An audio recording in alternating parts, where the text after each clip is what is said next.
गुरुर्विष्णु गुरुर्देवो महेश्वरा गुरुर् साक्षात् परब्रह्मा तस्मै श्री गुरुवे नमः.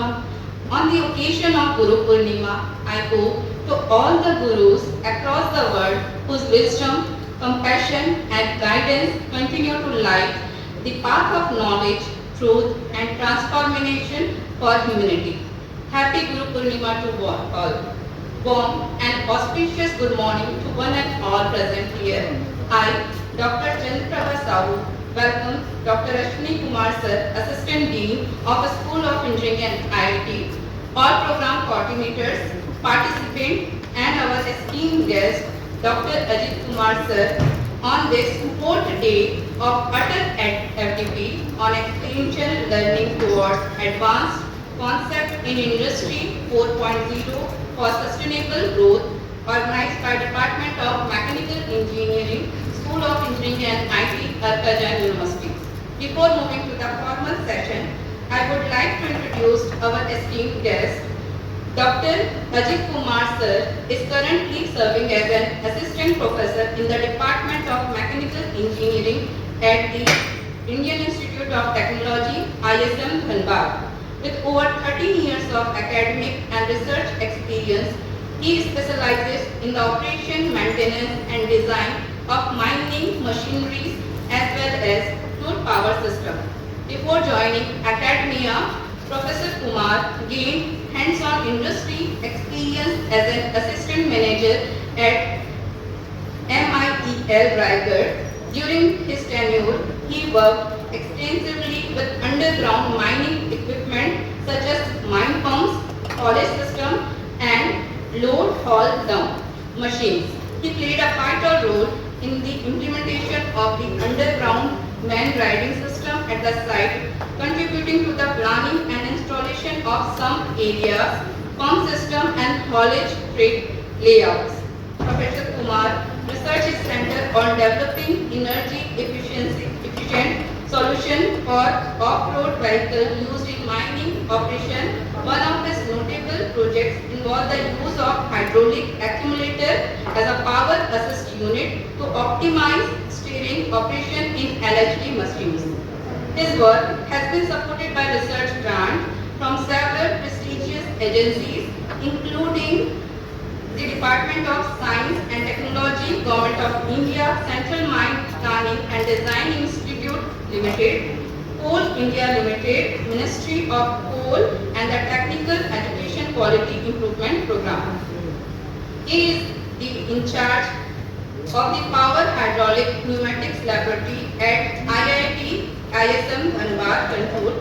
He also developed and launched the online SWAM NPTEL course titled Industrial Hydraulic and Automation, aimed enhancing learning and outreach in his domain.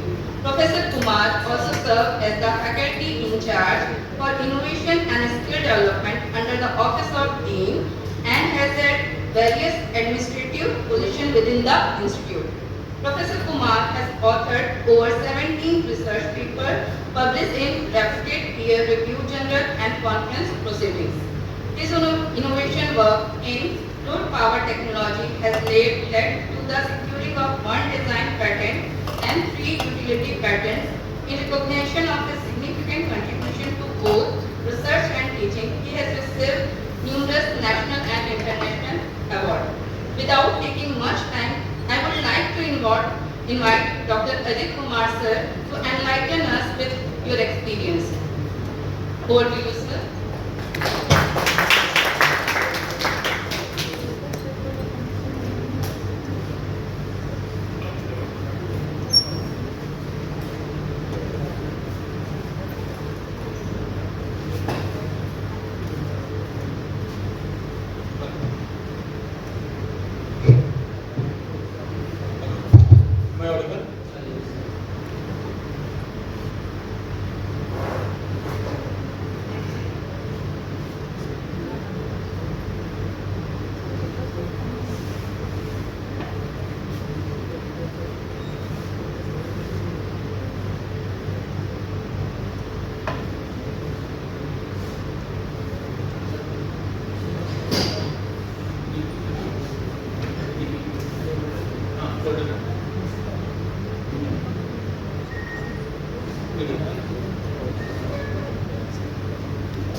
Good morning everyone, and first of all, happy Guru Purnima to all of you. So, thank you madam for introducing myself. The topic which I have been given, basically I am a mechanical engineering, but I have extensively worked and gained hands-on experience in mining equipment, which basically applies the concepts of mechanical engineering, right? So whatever mining equipment or mining processes that you see, that is entirely dependent upon the mining equipments. And mining equipments are what? Those are basically mechanically or electrically driven. So I'll give you a glimpse first about the mining processes, a little bit about mining, because I hope all of you are from mechanical engineering background, right? Anyone different from that?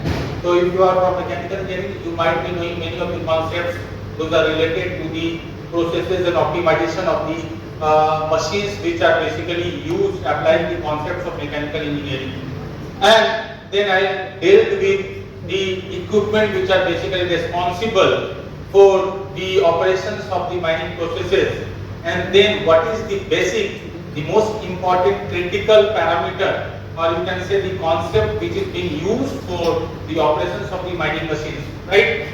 So basically my topic here centralized on AI, means artificial intelligence, for optimizing the hydraulic systems in mining machinery. Now why I have chosen this topic, this hydraulic systems?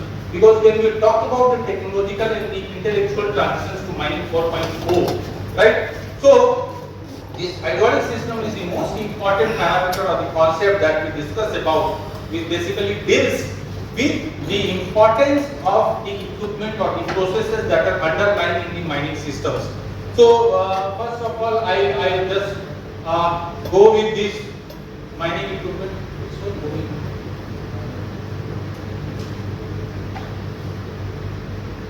So when we talk about mining, if you see, as of now we are having two sources of energy, that is your renewable and the non-renewable sources of energy. And now we are also talking about this hydrogen energy and the fuel cells, right? But still, we are mostly dependent upon the non-renewable sources of energy, like you can talk about the coal or the petroleum sectors. Even the electricity or any power generation or steel plants you can visit, you will find that the importance of coal lies there. So this mining, as of now, for the next 200 years, we don't have any other efficient option, we can say. We are having many options. We are having this tidal energy, we are having this hydro energy, we are having this solar energy, wind energy as of now. But the efficiency that we need to have, that we want to for the operations of the many systems, that we can get from this coal as well. So when we talk about mining, basically, so what happens? Mining is basically classified into two types. One is your underground mine, and another one is your open cast mine. So underground mines means basically you go beneath the earth surface. The surface will like this. You go beneath the earth surface and then you extract the minerals, whether it is your copper or whether it is your bauxite, whether it is your coal or whatever you can talk about. Open cast mines means you are just excavating the earth surface and then you are extracting the important minerals. Now that transition from underground to the open cast mines depend upon one important parameter that we talk about, break-even stripping ratio. Like if the, you can say the layer of the overburden, in simple language if I talk about, if we can talk about the layer of the rocks which are underlying about your minerals, and if the cost of extracting of that particular overburden, that we talk in terms of rocks, if it is very high compared to the minerals that we are going to extracting, the output that we are going to get from selling those coals, if it is very high, then we go for the underground mines. And if the break-even stripping ratio is in the form that the optimum, there is an optimum relation between the overburden removal and the coal removal or any other mineral removal, means the cost is very less compared to the extraction of the minerals, then we go for the open cast mines. So this is basically totally about the mining process. So we are not going to deal in detail with that. We will be focusing on the machines and the transition that is happening in these machines as of now. So whatever the process is there, whether it is your underground mining equipment or whether it is your open cast mining equipment, those processes are being run by the machines. The machines play a pivotal role in the operations of underground mining or as well as the open cast mining machines. If there is no daily machine, the process cannot play an important role. So we will discuss about all those things.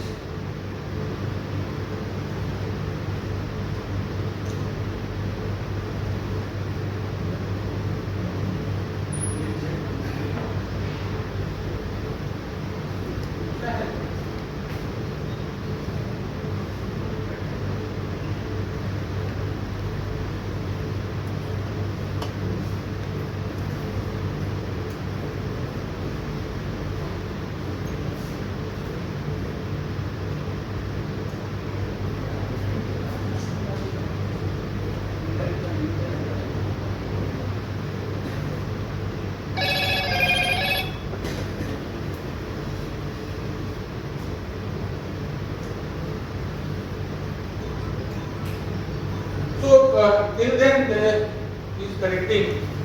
So when we talk about the machines, basically we are having plenty of machines which are being operating in these mining conditions. If you go talk about the open cast mines, you might have seen the trucks. So those trucks, there are specialized trucks which are used for the loading and the transportation of the minerals.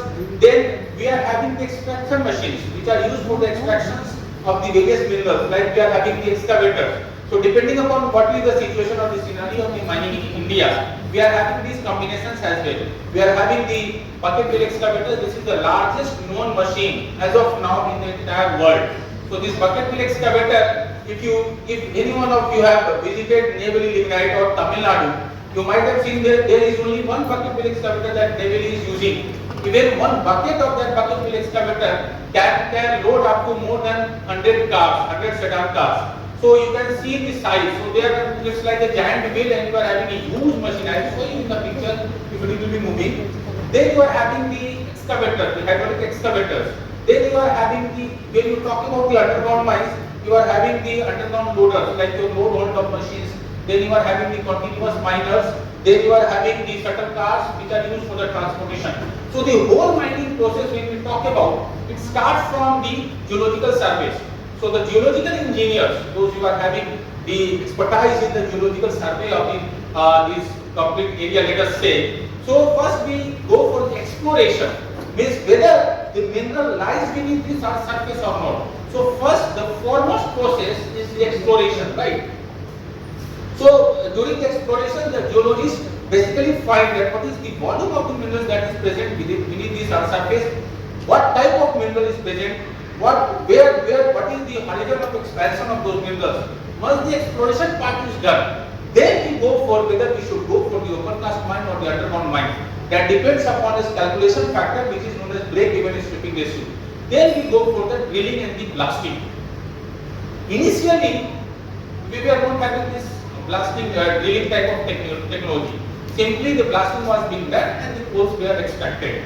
Then once the drilling and the blasting is being done, then we go for the extraction. We extract the minerals, and once the extraction is being done, then we go for the transportation and the hauling. That is load and hauling processes.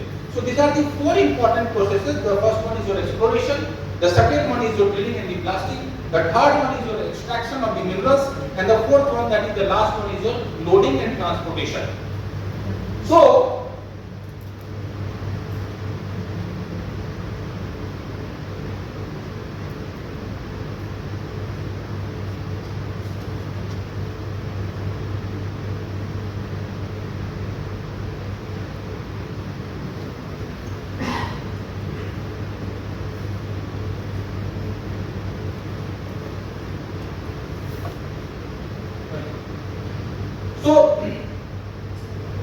we'll first see how these mining processes and mining machinery have been, the evolution takes place. So initially, now the term mining 4.0 or mining 3.0 or industry 4.0, industry 3.0 has came actually. Earlier, there is nothing like that. The processes are there. We are having the steel plant, we are having the power plant, we are having the petroleum products, whatever it may be, we are having the mining. So we never talked about this mining 1.0 or mining 2.0 or anything else, industry 1.0 or industry 2.0. Once the technology has evolved, then we started talking about this mining 4.0. And the time will come, then we will be having industry 5.0 or industry 6.0 like that. So it's all about technology. So the reason behind this classification of this era is 1.0, 2.0 is the evolvement of the technology, right? So initially when we have classified this mining 1.0, that is manual operation, basic tools. So there was nothing like that, any technology was present. Simply with the help of some access, the coals or the minerals were extracted, and then it is being loaded with some loading equipment. All the things were done manually. There was no technology lying behind that. If you just go to 40 years during the British era, even before the nationalization of these ministries and all those, Coal India was nationalized in 1971. Before that, even up to 1980s, there was not any technology present. So simply extraction was done manually, and it is being loaded and transported manually.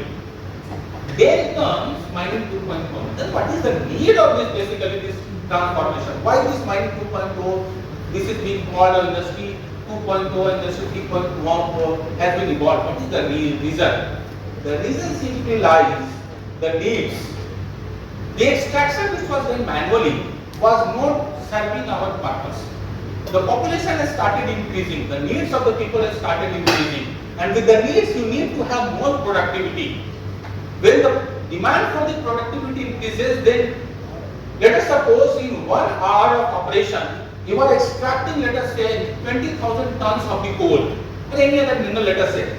Now, as of now, in that 1 hour of operation you need to have at least 10 times of the production which was done almost 30 years back. So with the manual operation that was just impossible. You cannot get that much of volume that was being required at this much of time. So then there is the evolution, that is what we now call it as this mechanization or electrification.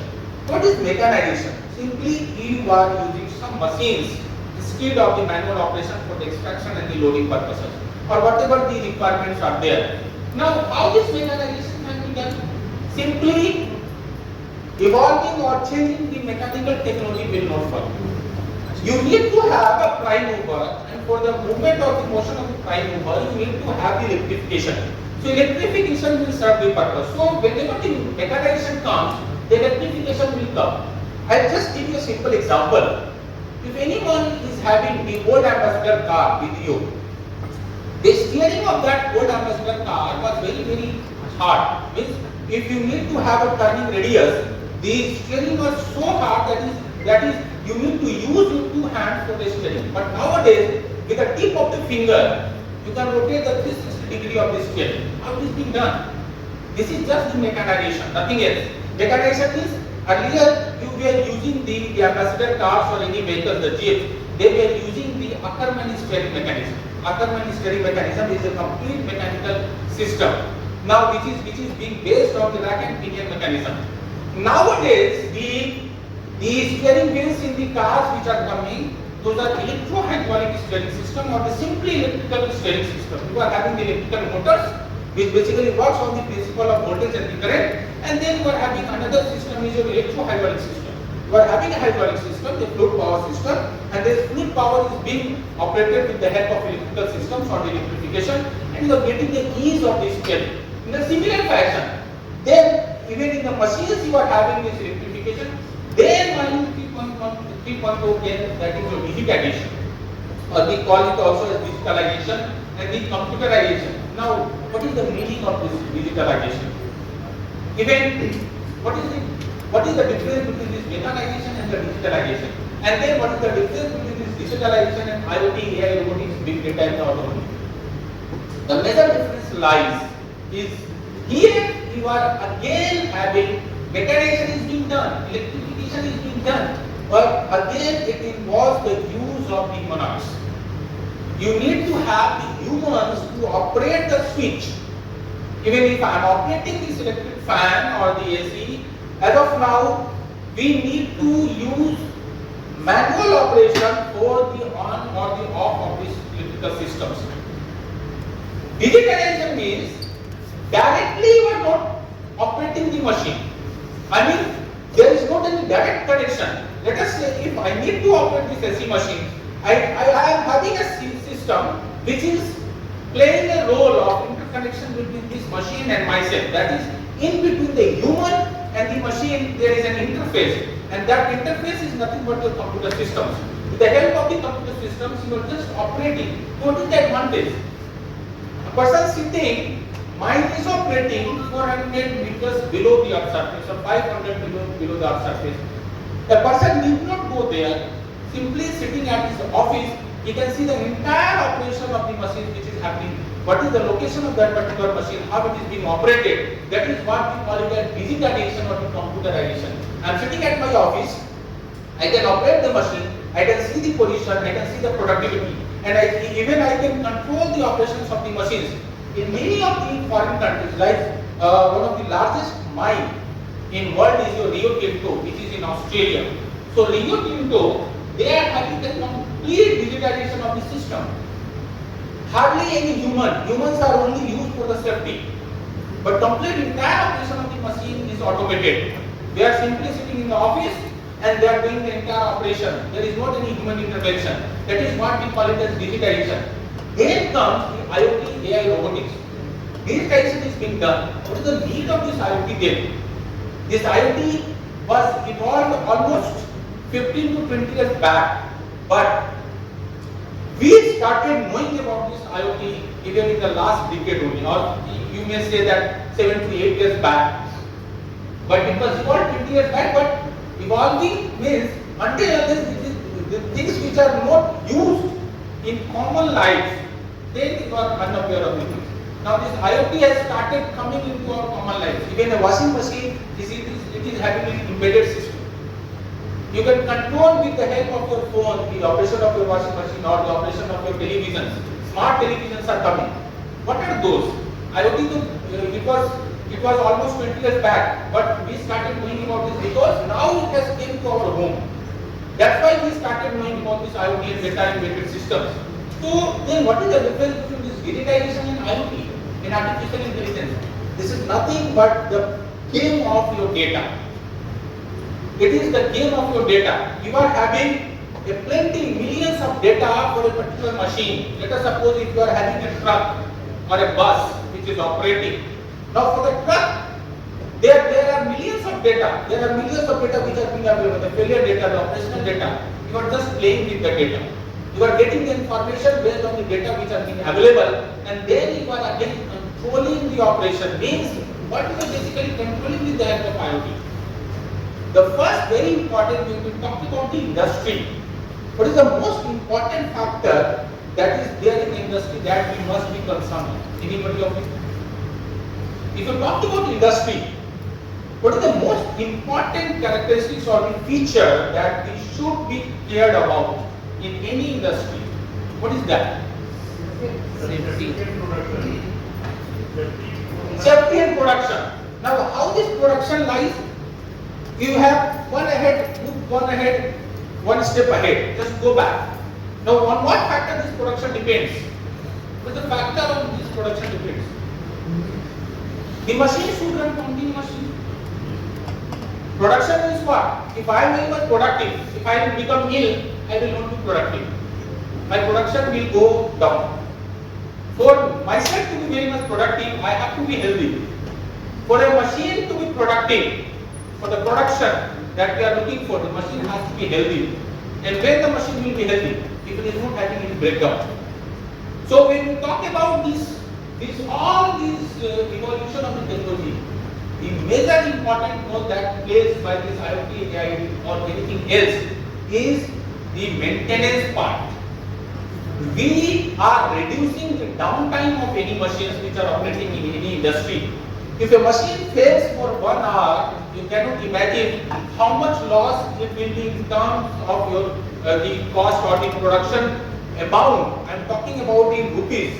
So it will be huge loss to the industry or any company. So this IoT basically reducing the downtime. It is predicting the maintenance, predicting the failure.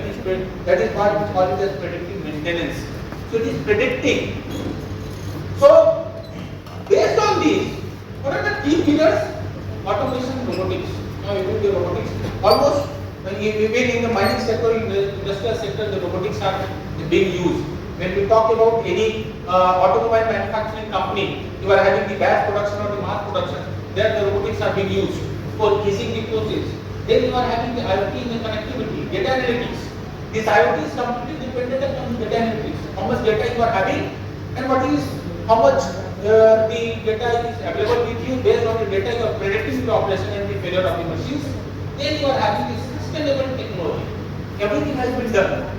Then what about this sustainability? What is this sustainability? Sustainability is nothing but it is all about the energy efficiency. Whenever you go and purchase, I'm just not talking about these machines, even for the household items, nowadays, if you go and purchase an AC, you just look for the star ratings. What is the star rating of that particular AC machine? It is 4 star or 3 star or 2 star. What does it mean? How much it is energy efficient? Now in the AC machines you are having the modes. Mode 1 operation, mode 2 operation, mode 3 operation. What is basically it is being doing? It is just reducing the energy consumption. When you are having a 4 star rating AC machine, it is just reducing the energy consumption. How it is reducing the energy consumption? What is the technology that we are now using? It is nothing but it is just the embedded systems. You are having microcontrollers. Microcontrollers installed in the system. That is what we call it as embedded systems. So embedded systems are making this technology sustainable, and the environmental concern is also one of the important parts. So when we talk about transition means technological transition. First important is your technological transition. So we have moved from the conventional mining system that was done with the soil data to an integrated digital ecosystems. Integrated digital ecosystems. What are those important examples? Digital twin of the mines. You are making a digital twin. What is the meaning of digital twin? We are talking about this AI, everything else. What is the digital twin? Digital twin is nothing but it is the data replica of yourself. If I am talking about my digital twin, how can I make my digital twin or your digital twin or any machine's digital twin? I will collect each and every data from a simple example of human. If I want to make a digital twin of a human, I will collect all the data of that human. Its visibility, its brain functioning, its all the organs functioning, each and every data I will collect. With the help of the programming, I will make that particular, all the data I will integrate with each other, and thus will make a digital replica of that particular human. In terms of machine also, what is the operational parameters of the machine? What is the failure parameters of the machine? What is the life of the machine? What is the reliability of the machine? I will get all those data and make the digital twin of that particular machine. What is the benefit of making a digital twin? Digital twin means you, let us suppose, if there is any machine and you need to see the changes in the operation of that machine by changing the oil or changing the voltage. In the operating machine you cannot do it, right? So machine, if there is any machine which is being operating in any industry, and if you need to change the parameter, if you want to change the length and the breadth of the machine, or for any human also, if I need to change the organs of the machine and use the another organ and see the operation, it is not possible. Then what is the benefit? This is where the benefit of the digital twins lie. In digital twins, you can change the parameter of the machine, right? You can change the oil of the machine, you can change the viscosity of the fluid, you can change the vibration parameter, and now you can see how the machine is behaving. So with that, this is the advantage of the digital twins that you are talking about. The autonomous knowledge system. Automatically, you are controlling the system automatically. AI-based mineral exploration that I will deal with, and then the intellectual transition. So these were the two topics: the technological transition and the intellectual transition. Now, what is this intellectual transition? The systems have been adopted. There are two basic interconnections. One is your OEMs and another one is your consumer. If I am talking about Tata Steel is not an OEM. It is a consumer. Consumer, not for us. For the raw materials. For production of steel, there are many processes. Start from the blast furnace, and then you finally go for the quality. In between, you are having many things, like you are having the workshop, then you are having the electric furnace system is there, everything is there, from starting from the blast furnace to the final production of the raw material. If you we talk about the tire rolls. Tire rolls, what is the process? We start from again from the glass furnace and then again we go to the final production of the rolls. Then the technology has came. It is Tata is taking the raw materials from certain companies. Like if they need to have the coal, so he is purchasing, the Tata is purchasing coal from some company. It may be a Coal India Limited or it may be from other countries as well. Because in India we don't have, I mean, that variety of coal that is being required. The quality of the coal that we require is hardly 2 or 3 places that we are meeting for the steel producing purpose or the power producing purpose. So, what basically I mean to say that if the OEMs have designed the technology, if a Tata Motors is manufacturing the like the cars or whatever the vehicles which is being required, but he needs to purchase the important raw materials from certain other companies like engines. There are hardly engines manufacturing companies in India. Now they have designed the technology, but if the person who is working in that user industry, like let us say Tata, and he or she is not knowing about these changes in the technology, how he or she will make the digital twins of the machine, how he or she will know about the automation. So not only the technological transition is required, you need to have the intellectual transition. Intellectual transition means you need to make upskill yourself about this particular technology. You need to have the understanding of the languages, you need to have the understanding of the software in the present era actually I am talking about. So once the technological transition has been done, we need to upskill ourselves for the purpose of using or implementing those technological transitions. Now, whatever the mining processes or the technological intellectual transitions we talked about, the mining equipment, the transition of mining basically evolved with the help of the machines. Until and unless the machines are not highly technologized, or if these machines, the technologies in these machines have not been upskilled, it will hamper the production of any of the mining processes that we talked about. So any mining function entirely depends upon the functionality of the machines which are operating there. It's not about mining. Even if you talk about any industry, it's the machines which are basically used or which are basically utilized when you talk about the production. So what are those machines? Whatever the heavy machines that you will say in any type of industry, you will find the most heavy machines which are used in mining. You will not find any such heavy machines in any of the industry when we talk about. It is only the mining, whether you talk about the mining of the petroleum, the machines which are used are very heavy. Those machines are basically called as off-road vehicles. Off-road vehicles, which normally don't operate on the normal road conditions. When we talk about mining, when we talk about the offshore petroleum production, those are basically off-road. The road conditions are not very good. These are many constraints when the machines operate there. So those machines are basically known as off-road vehicles.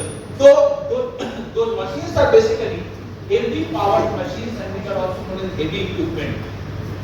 So for the operation of these heavy machines, there is only one as of now, the latest technology that we are having, that is the hydraulic systems or the fluid power. 20 years back, this 20 or 30 years back, this fluid power was not so much of use. Nowadays, this fluid power has been used everywhere. And just can you give any one example of your household equipment where this fluid power is being used? Many of you might be using that particular system. Let us forget about the machines. Any household equipment that you are using in your home that is fluid powered. कभी notice किया है? So pump is fluid mechanics. Fluid power is something different. I will let you know about this fluid power. Fluid power and water hydraulics. When we talk about these pumps, centrifugal pumps, which are used in our system, that is also an example. But when we talk about the fluid power, the hydraulically operated beds, जो bed अभी use होता है ना hydraulically operated, those basically use the concept of load power. Those are commercially operated, pneumatically operated. In your bikes, in your motorcycles, you are having suspension system. Earlier, the spring suspension systems are being used. Nowadays, if you see the suspension system of your car or if your motorbikes, those are hydraulically operated suspension system. The steerings are hydraulically operated. The transmission system is hydraulically operated. So these are the normal machines that we are using. When we talk about off-road or the heavy machines, these are completely hydraulically operated. Whether we talk about excavators, trucks, drilling rigs, or several other machines, these are all hydraulically operated. Whether the purpose is drilling, steering, or lifting, whatever it may be, those are completely hydraulically operated. So you can see the machines. This is the largest known machine which is present in the world. This is known as bucket wheel excavator. This wheel that you are seeing in the picture is more than your imagination. It is too large. Even the giant wheel that you see in the melas and all, even twice or thrice of that size, this bucket wheel excavator is there. This wheel. Even one bucket of this wheel, it can accommodate more than 100 or 200 sedan cars. You can see how huge is this particular machine. This is so huge. This one is a part of bolter. This is used for the drilling in underground mines. This one is a root support. This one is a continuous miner. These are all heavy machines. This one is a bucket wheel excavator. You see how it is being operated. So this one is basically your hydraulic system. The fluid power, the cylinders are there. So this is being used for the extraction of the coals. In normal day-to-day life, you might have seen these front-end loaders. This one is normally we call it a JCB. JCB is the name of the manufacturing company. Manufacturing company is known as JCB. The name of the machine is front-end loader, FEL machine, or the back loader. The bucket having the back side. It is excavating from the back or from the front. That is known as front-end loader or the back loader. Since the manufacturer is JCB, so normally we used to call it a JCB machine, but that is not a JCB. Right? JCB is the manufacturer. To see the power of the hydraulics, you don't require any ram to load this heavy machine on this particular truck. Only this hydraulic system has been used to load this particular machine on this truck. So this is the power of the hydraulic system. How this technology has transformed. Now, why do we use this fluid power when we talk about technology transition, mining 4.0? The very first and important part is your multiplication and the variation of the forces. Multiplication and the variation of the forces. I'll just give a simple example. Transmission of a car. How the car transmission is being done? What is the basic principle of mechanical engineering? Those who are from mechanical, they must answer this. But the basic principle that is being used in the transmission of power in any automobile machine. As of now, what is the basic principle? How the power is being transmitted from the engine to the rear wheel drives? What is the motive power? How it is being transformed? You are having the IC engine. Then from the IC engine, you are having a torque converter. Right? The torque converter is being coupled with the shaft. That shaft is known as propeller shaft. If you see, propeller shaft. From the propeller shaft, you are having the rear wheel drive. As of now, we are having the front wheel drive, rear wheel drive, and the four wheel drive also. On all the four wheels, the power is being provided. How? With the help of electric motors. Electric vehicles are normally using this concept, providing power to all the four wheels. Now, normally in IC engine driven machines, which is completely mechanical driven, you are having the rear wheel drive, right? Now, then in the rear wheel, you are having the sun and the planetary gear system, and in between the rear wheels, you are having the what is this gear system is known? How it can that is known as differential gear. Differential gear. So, let us suppose for a normal IC engine operated automobile, you need to produce, let us say, 100 kilonewton of the force. So, for producing 100 kilonewton of the force, whether it is a differential gear system or discrete planetary gear system, I mean, whatever the engine which is developing the force, that force has to be transmitted, or the torque has to be transmitted to the rear wheel drive. Torque is nothing but it is the rotational force. Nothing. There is nothing new in this torque. Torque is nothing when you are applying a force at a certain distance, it is causing the rotation of the particular machine. That is what we understand torque as the rotational force. So, for that particular multiplication of the force, 100 kilonewton, if you use a gear drive, and for using a 10 kilonewton of the force, or for generating a torque, let us say, for 10 kilonewton meter, or generating a torque of 100 kilonewton meter, what type of gear arrangement should you use? I mean, the question is very simple. You need to generate a torque of 10 kilonewton meter, and you are going to generate a torque of 100 kilonewton meter, right? Now, what should be the dimensions of the gear system in the gear drive system that you will use? Where you need to use the gear, larger gear? Where you are going to use the larger gear? For developing a 10 kilonewton meter torque or 100 kilonewton meter torque? So, driven side should be larger. I am simply asking, no driven or driver gear. Simply normal question, very simple question. Where you use to larger dimension of the gear that you are going to use? For generation of 10 kilonewton meter of the torque or generation of the 100 kilonewton meter of the torque? Very simple question. 100 kilonewton meter of force you need to have larger gear. What do you mean by larger gear? When we talk about larger gear, what do you mean by larger gear? What do you understand by larger gear? Gear ratio, what is gear ratio? It's a ratio between driven gear and driver. So how you define this in terms of the dimension of the gear? So, if the driven gear has a I'm just asking about the dimension. Just don't bother about this gear ratio. Gear ratio is something different. This is basically used when we talk about the power transmission. It is very obvious that when you are using, you need to have a 100 kilonewton meter of the torque generation compared to 10 kilonewton meter. 100 kilonewton meter torque will require a larger dimension gear. When we talk about larger dimension gear, what do you understand by this? Radius of what? We are having three important terms in any gear system.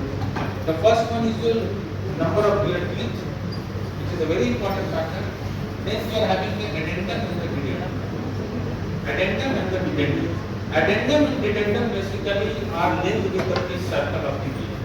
And then you are having the number of teeth. When you talk about the gear ratio, we baat karte hain.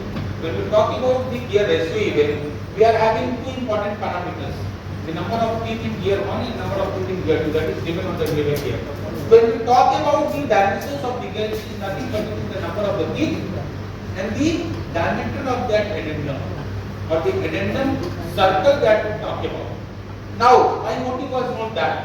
I just wanted to make you understand why to use load power. Now, let us say for 100 kilonewton meter of the torque that you need to develop in the mechanical system, you need to have a very larger dimension of the gear, and the same torque will be developed by your fluid power system with a very small gear that you can even carry in your hand. That is what we call it as multiplication and the variation of the forces. So my intention is that even in the gear system for 10 kilonewton meter and the 100 kilonewton meter, you need to have a larger gear. But for the same 100 kilonewton meter, when you are using the fluid power system, a very small pump, very small gear pump or the vane pump or the axial piston pump. I am not talking about centrifugal pumps.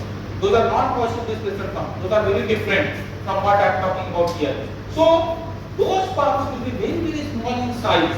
If you need to develop a 1000 kilonewton of the meter of the torque, you need to have a very bigger size of the gear. Too many number of teeth, very large addendum circle or the teeth circle. But here, you simply a small pump will work that you can carry in your hand. This is what we call it as multiplication and the variation of the forces. That is very easy. That is what we call it as high power by low weight. If you increase the size, the weight of the system will increase. The weight of the drive will increase. But for the low weight, you are getting a high power. That is why fluid power is being used. For the same use or the transmission of the power, you need to have a very, very low weight of the system, and that can develop a very high speed power. Low speed torque. When you ride a bicycle up the slope, what do you do? You reduce the gear. When you are reducing the gear, what happens? The torque increases and the speed reduces. When you are moving down the slope, you are moving on a plane surface, what do you do basically? You increase the speed and reduce the torque. Reducing the torque is easy compared to increasing the torque. When you are increasing the torque, it is very, very difficult task, because maintaining a system at low speed with a high torque is a very tedious task. इसीलिए you might have experienced many a time when you start a car, you just wait for a second. Whenever you are starting a car, you might have seen on your torque meter, all of a sudden the torque meter, the torque needle goes up. If you leave for 5 to 10 or 50 seconds, then the torque needle comes down. Then only you should start running your car. This is the basic principle that has to be taken care of. Why? Because at a very high torque, there is a chance of damage in the gear kit if it is a gear driven system. Even in the gear pumps also, the gears are being used. So this is what we call it as low speed torque, constant force and torque, and these machines are basically very safe in hazardous environment also. There is a simple graph here you can see. This one, the solid lines basically indicates the gear wheels, and this dotted basically indicates the fluid power, hydraulic transmission. The first one is your mechanical transmission, gear 1 to gear 2, and the second one is your hydraulic transmission. So this plot has been plotted against torque and angular velocity. So torque and angular velocity means, if your angular velocity is, you see here, I just given you one example. At high speed, low torque, low speed, high torque. So you can see here, you are having high speed and torque is very, very low. You are having low speed and the torque is very, very high. But this two transmission system, gear 1 and gear 2, when you are shifting from gear 1 to gear 2, what is happening here? What is this intersection is depicting? What is this intersection? When you are changing the gears, gear 1 to gear 2, or gear 2 to gear 3, or gear 3 to gear 4, final right. This intersection line is being shown for gear 1 and gear 2. What is this gear 1 and gear 2? Here the beach intersection is there. What is this? What is this known as? This is nothing but a jerk. Jerk is what? The derivative of the acceleration. Derivative of position is velocity. Derivative of velocity is acceleration, and derivative of acceleration is your jerk. So this is nothing but your jerk. Whenever you are changing the gear without just pressing the full clutch, you are getting a jerk in your machine. That is what we call it as derivative of acceleration. But this jerk you are not observing in fluid power when you are using the fluid transmission. There is a smooth transition from one gear to another gear to another gear. This is the advantage of using the fluid power. That is, you are having constant force and torque. This is the advantage of using this fluid power system. So how this layout is being classified? So fluid power is not being classified into fluid power and the control. Fluid power means hydraulics, pneumatics, and the hydropneumatics. Now the pump that you are talking about, that comes under hydraulics also, the household pumps, centrifugal pumps. But those are different from the pumps which are used in automobiles, heavy machines, or nowadays even in automobiles, in cars. What is that? Basically, that is nothing but your power that basically uses the oil, mineral oil for its transmission. The household pumps, they basically use for the transport of what? जो घर में pump use करते हैं हम लोग, that centrifugal pump, what is the purpose of that? To transport of what? The water. Does it transfer the power? Centrifugal machines, does it transfer the power? No. Centrifugal pumps does not transfer power. Whereas the pumps that I am talking about, it does not use for the transfer of the fluid, it is used for the transfer of the power. So this is the advancement in the technology. Modified the pump which are used for the transfer of the fluid to transfer the power. Now this transfer of the power takes place with the help of the mineral oils. Mineral oils act as a blood, that I'll let you know. And pneumatics. Pneumatics means it is compressed air, nothing. With the help of compressed air, you are transferring the power. If a normal, we are surrounded by air, but it cannot transfer the power. Why it cannot transfer the power? Why this air, if I am simply filling a air in the container, can it transfer the power? Any example of pneumatic system? Any example of pneumatic system? Brakes में या buses वगैरह, if you have seen many buses, the opening and the closing of the gates. If you will see in airport, the buses which are used to carry, the gates are being automatically, even in the metros, the gates which are open and closed, those are basically pneumatically operated. You will see the sound. There is a huge sound when opening and closing of the gates. Pneumatic creates a lot of sound. Now, what is the normal air cannot transfer. If you store a normal air in the container, it will not transfer the power. Why? Yes, because why? For transfer of the power, your system should behave as a rigid body, as a solid, nothing else, as a rigid body. There should not be any gap between the fluid molecules. What will happen? There will be a lag in the transfer. How the power will be transferred? For transferring the power means pushing something, pushing or pulling something. For pushing or pulling something, you need to have a force that is applied on the system. Right? Now, if there is you are not using a compressed air. Compressed air means the density will be very, very high. It means that all the molecules are very closely packed. When the molecules are not closely packed, what will happen? First, the air will use in itself, then it will start transferring power. So you need to have a compressed air, and the fluid should be pressurized fluid. So hydraulics means pressurized fluid, that is minerals. Pneumatics means the compressed air. Maximum pressure that it can develop is up to 15 bar, maximum 15 bar. It can develop up to 900 bars. 900 bar pressure is such too much pressure that it can act as a blasting furnace. If it will blast, it can just lead to failure. So 900 bar is too much, and it can maximum up to 1500 bar it can produce. So I agree with that. Now, what is this fluid power technology? The fluid power technology, that is, we're talking about technology transformation. It is nothing but transfer of electrical energy into mechanical energy. Transfer of electrical energy into mechanical energy. In between comes the fluid energy. In between comes the fluid energy. How? You can see this one is your electric motor. What is the operational parameter of electric motor? What are the two important operational parameters of electric motor? The voltage and the current. What is the function of voltage? How we understand voltage and how we understand current? What do you mean by voltage? What do you mean by current? Then I'll let you know. Then you are having this one is your electrical system. It is being actuated with the help of this voltage and the current.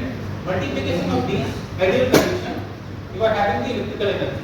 Voltage into current gives you the electrical power or the electrical energy into cos phi. It is the phase factor. Then you are having this electrical energy is converted into mechanical energy. Mechanical energy is what? Force into velocity. Force into velocity in terms of linear force. Torque into omega, it is in terms of your rotational force. Then it goes into fluid power, that is pressure into flow. And then finally into mechanical energy at the rotational torque and the linear force. Now let us understand this particular energy transfer. From prime mover to the actuator. Actuator, what is that? I let you know. Voltage creates the pressure, you can understand. It is the force, it is the motive force. Current carries that motive force. That's why we define current as a flow of the molecules or the flow of the electrons. How do you define this current? Current is being defined normally to define current. You define current as it is nothing but your flow of the electrons. What is the purpose of that electron flow? What is the purpose? The purpose is very simple. The purpose is to carry the motive force. Motive force for what? Motive force for the actuation of any system. Whatever the system is there in this entire universe, you need to have the force to run that system. And how that force is not automatically being transmitted. It needs a carrier. And that carrier, when you talk about this electrical energy, is nothing but an electrical current which carries this motive force, that is the voltage with the help of the flowing electrons. Then this particular voltage and the current, this electric motor shaft, the shaft of the electric motor is coupled to the shaft of the pump.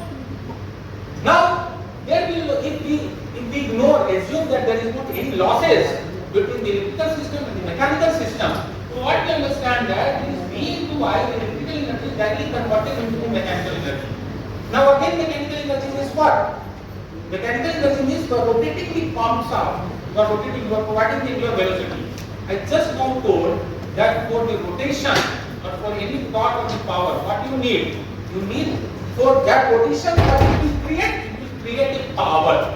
What power it is creating? The torque, the rotational torque. Now this rotational torque, when it is rotating, just take the example of your pump, centrifugal pump, which is used in household applications. Now what happens? When the pump rotates, you switch on the electric motor starts rotating, the pump starts rotating. Now what happens? The fluid starting getting transferred. So what you are basically getting here? The pressure and the flow. Flow of the fluid and the pressure in the fluid. So voltage is analogous to the torque in the mechanical system. This torque is analogous to the pressure in the hydraulic system. The current is analogous to the angular velocity in the mechanical system, and this angular velocity is analogous to the flow of the fluid in the hydraulic system. If I am talking about the linear power, it is nothing but F into velocity. If I am talking about the rotational power, it is nothing but the rotational force and the angular velocity. So how the power gets transferred? Electrical energy to mechanical to hydraulic energy, and hydraulic to mechanical energy again. Now, this mechanical energy is used for the lifting, this is used for the extraction, this is used for the transportation, whether it is the steering system or the operation of the bucket of the equipment which are used in mining systems, whatever it may be, these mechanical systems are being used. You might have seen in your front end loader, those JCB manufactured machines, if the bucket moves or the booms of the arms move, there is a cylinder which extends, basically the cylinder extends. What is that cylinder? That cylinder is nothing but this cylinder is there. This is hydraulically operated cylinders. You might have seen the operators, they are having the levers in their hand. The operators battle and they are having the levers in their hand. And what they basically do? They basically changes the lever. What is the function of that lever? Have you ever wondered? Why do they changes the lever? What is the function of that lever? Front end loader machine, everyone you have seen. Everywhere, those are basically construction machineries. So, what is the function of that lever? They basically changes the direction of the fluid. Those levers are not used for the steering purpose. They basically changes the direction of the fluid. So, whenever the direction of the fluid is being changed, the bucket will move, the arm will move, the boom will move. You might have seen that it is with the bucket it is moving up. Then bucket is tilting. The arm is moving down. So how it is moving down? Until and unless you are not providing certain force. So how that force is being provided? With the help of this pressurized fluid. That is what we call it as the pressure. And pressure is being carried out by what? Like voltage is carried out by flowing electrons. Pressure is being carried out by flowing fluid. So this is how the energy is being transferred. So I just show you here. You can see this is what I have discussed just now. So mechanical energy, electrical energy to mechanical energy to fluid energy. So fluid power technology, that is what we call it as, it is just the conversion of mechanical energy into the fluid energy. I'll just show you an animation also.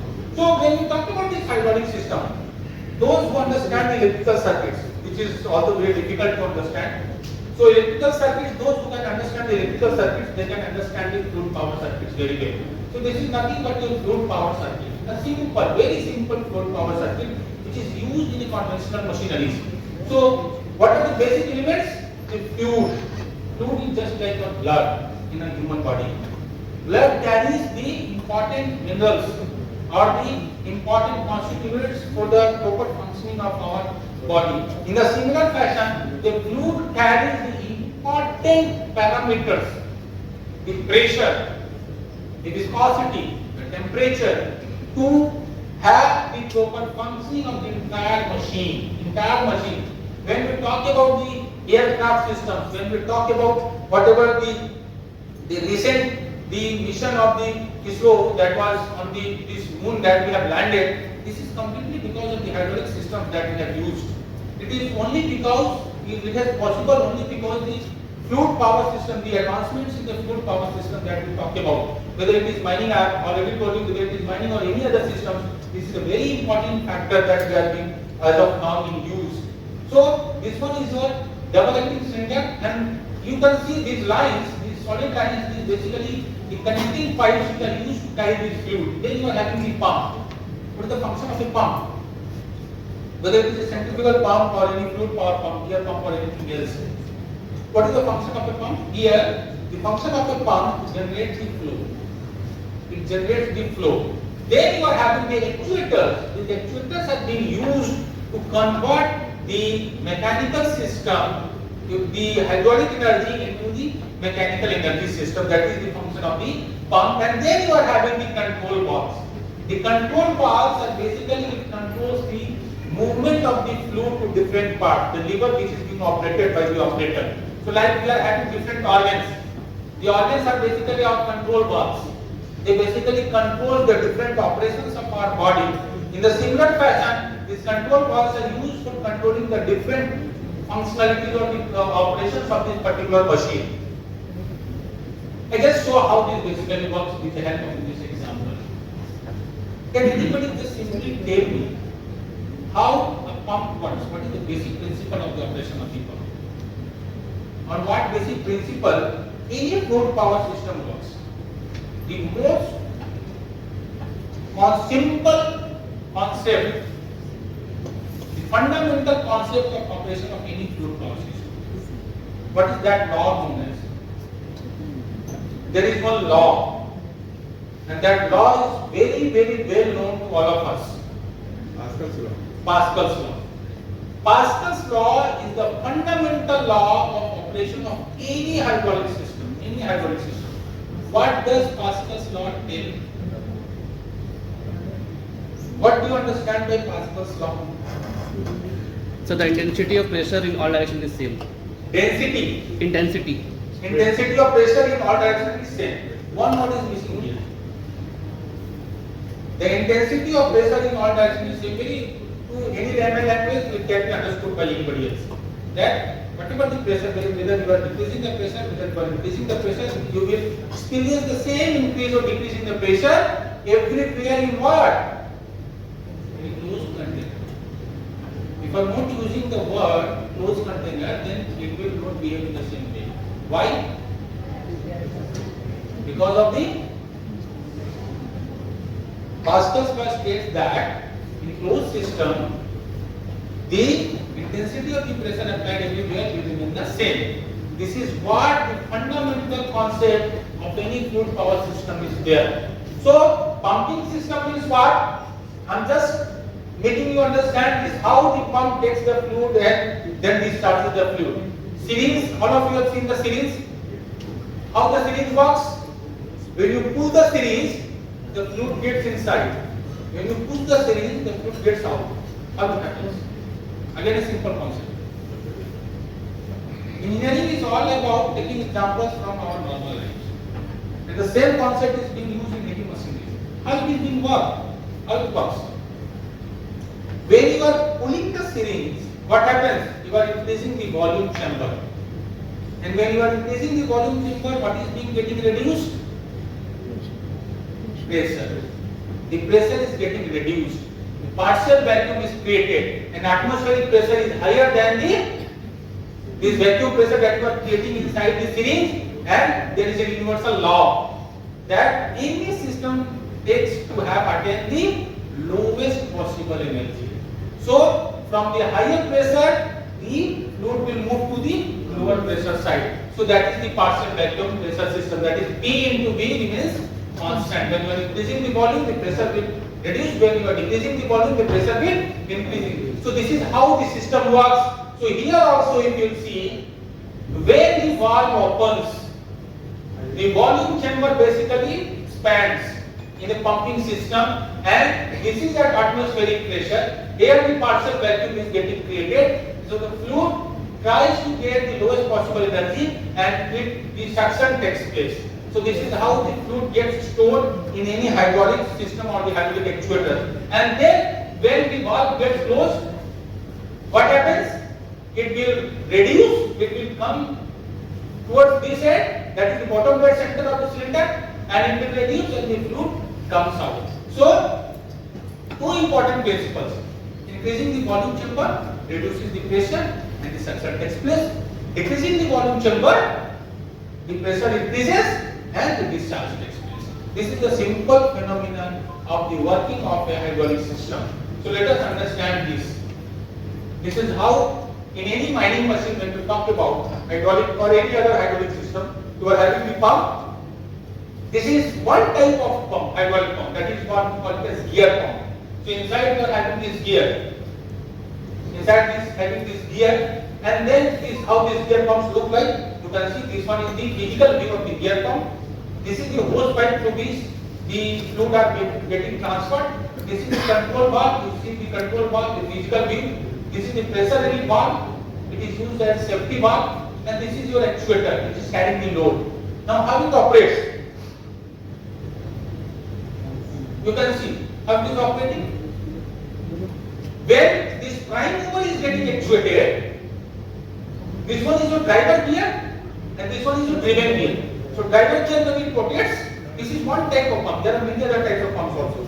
Vane pump, except piston pumps. So, I am just giving an example of this gear pump. So, this one is your driver gear, which is connected to the shaft of the electric motor.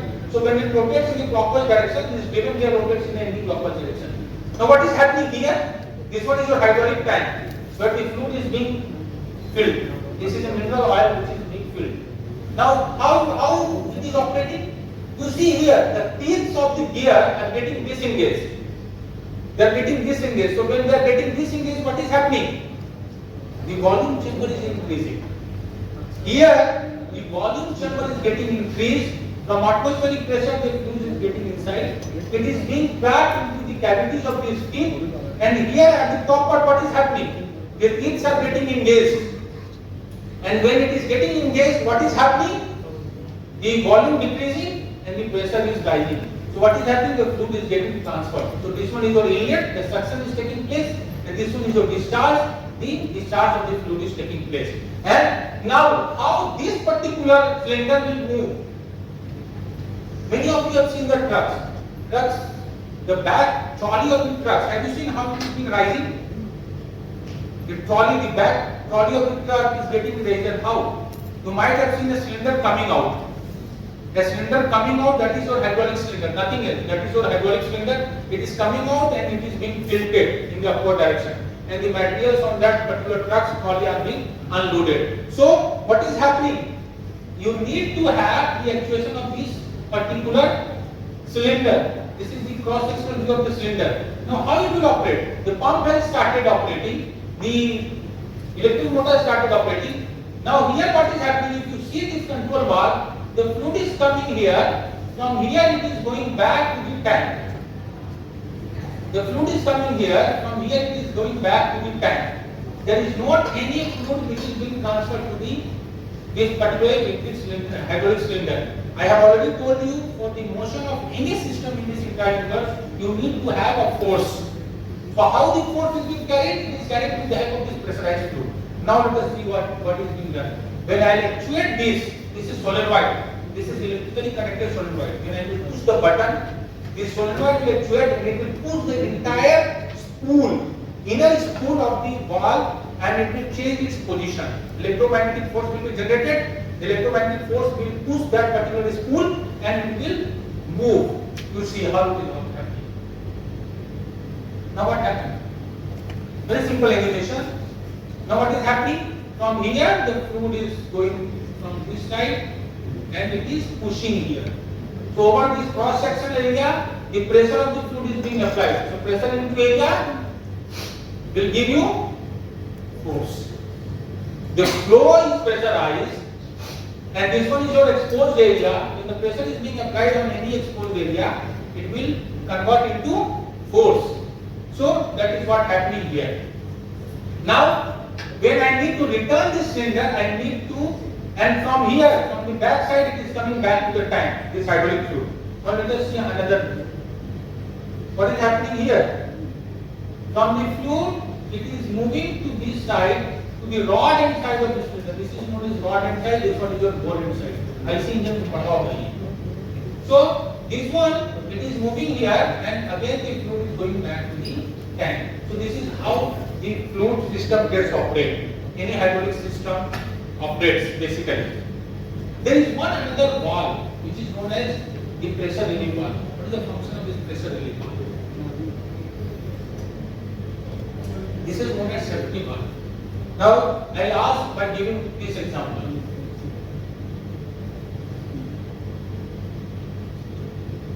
This is the condition. The cylinder has actuated to its entire position. Cylinder has totally actuated up to its maximum stroke length.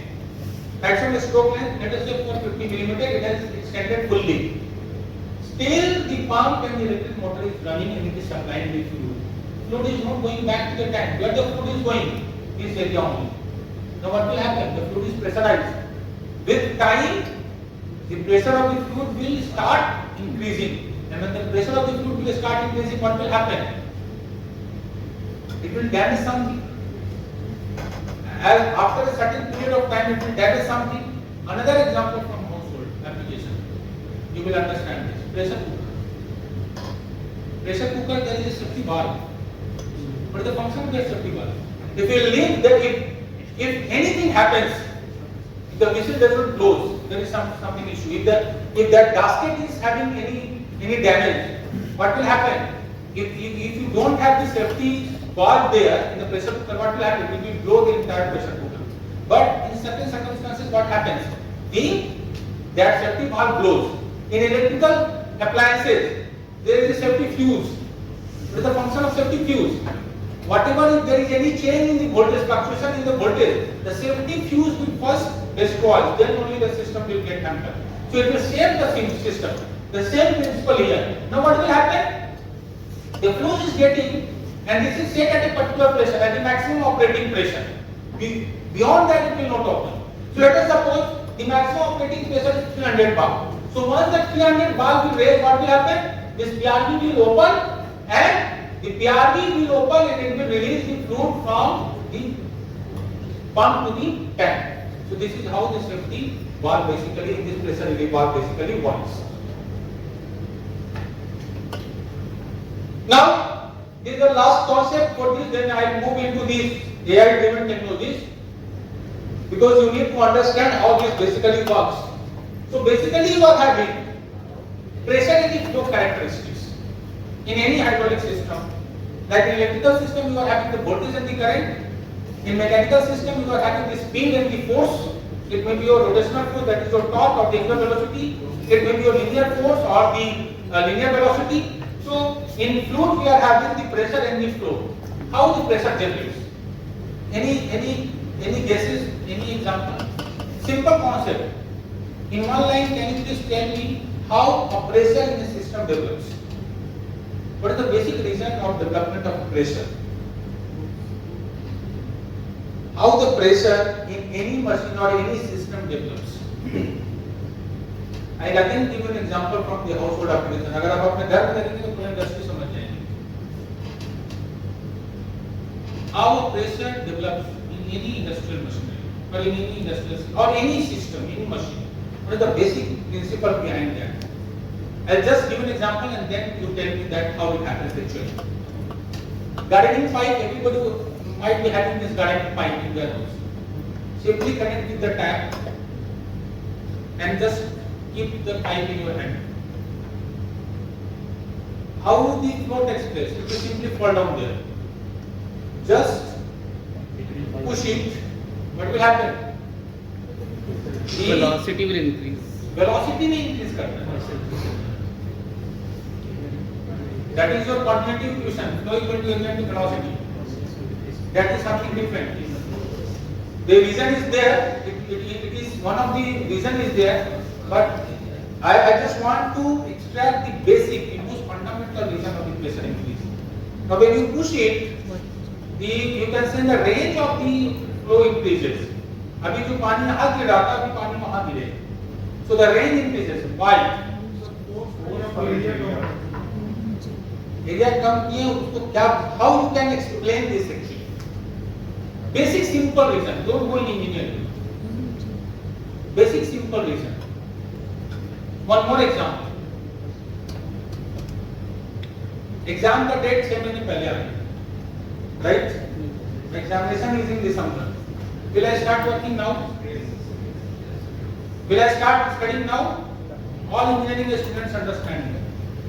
Exam का 4 दिन पहले when I was in BTech, I used to do this only. Exam के 4 दिन पहले 24 hours started reading. So why? Because the resistance and the pressure. Resistance and the pressure are correlated to each other.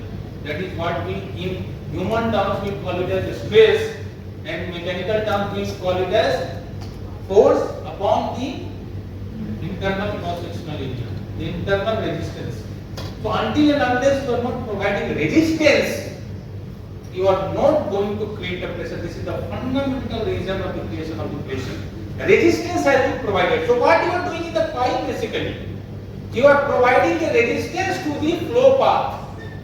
The fluid which was flowing with a complete open cross-section area, now you are providing the resistance to the flow path. And when you are providing the resistance to the flow path, you are in turn reducing the area.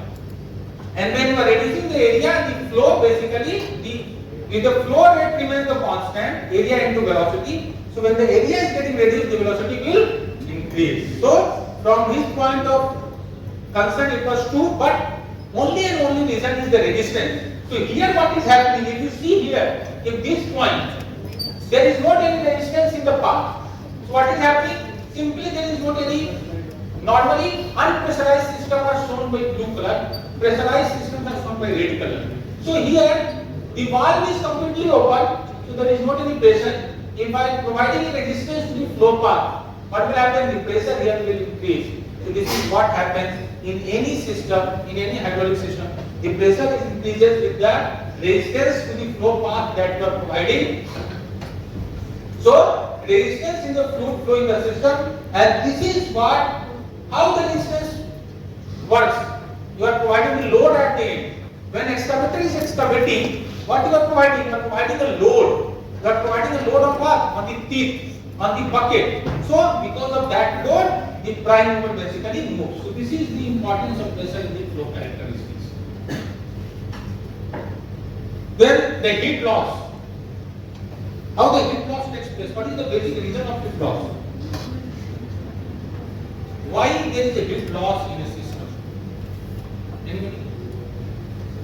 आप किसी भी plant में चले जाइए, कोई भी system operate हो रहा है, wherever it may, whether it is Tata Steel, Tata Motors or whatever, any manufacturing, any industries, any OEMs, auto construction equipment, whatever it may be, the systems experience a heat loss.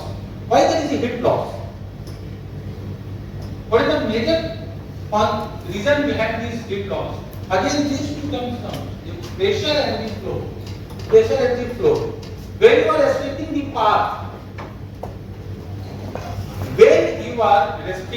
path, what is happening? That change in the energy converts into heat energy. That change in the energy converts into heat energy. So what is happening here? When if this pump is supplying the flow, you are not. You can see here it is being closed. This valve is closed. So flow is not going anywhere. So you are simply stop the flow. When you have stopped the flow, what will happen? There is a conversion of energy, and that conversion of energy takes place in the form of the heat. So heat will produce at this particular place of the valve. So there is a heat loss. In a system, if there is a resistance in the flow path, there will be a generation of the energy loss. So this is your common thing that you understand about fluid power system.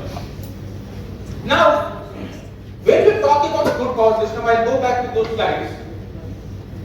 Why This fluid power system in itself is very important, and it has converted into a technological transformation when we talk about any mining machine. This is in that this fluid power system is used for the steering, this is used for the transmission, this is used for the braking. Even in the braking application of machines, this fluid power systems are using.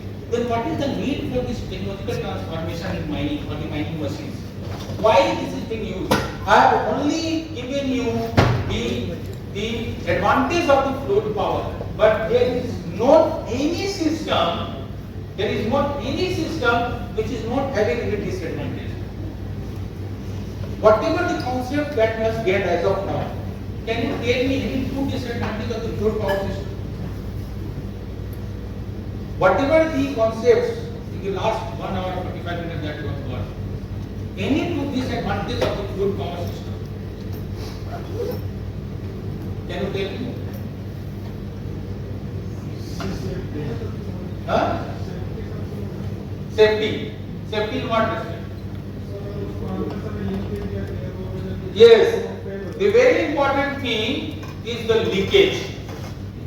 Leakage is the most important disadvantage or the issues any hydraulic system has. Wherever you go in any industry or any plant, you will find that the hydraulic systems which are operating there, they are most worried about the leakage. Why leakage takes place?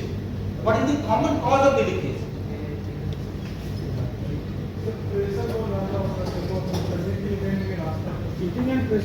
Fluid is there. Fluid has a very multiple escape paths. From even a small hole it can escape. But why? From initially it does not start leaking. After hours of operation it starts leaking. 10 घंटे चलने machine then it starts leaking. Why? So what we have? Yes, viscosity. Viscosity of the fluid is the most important parameter. How do we understand viscosity? Leave the technical explanation for this. The common general explanation is, if a fluid is very thick, it is very viscous. If fluid is very thin, it is less viscous. This is how we can make anyone understand about the fluid viscosity. Now, if we move again into technicality, the flowability of the fluid.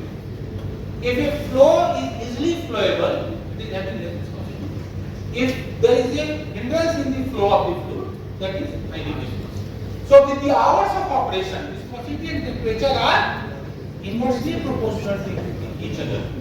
If the temperature of a fluid increases, the viscosity reduces. If the viscosity reduces, what will happen? The fluid will become thin. And if the fluid will become thin, what will happen? It will surge in its escape form.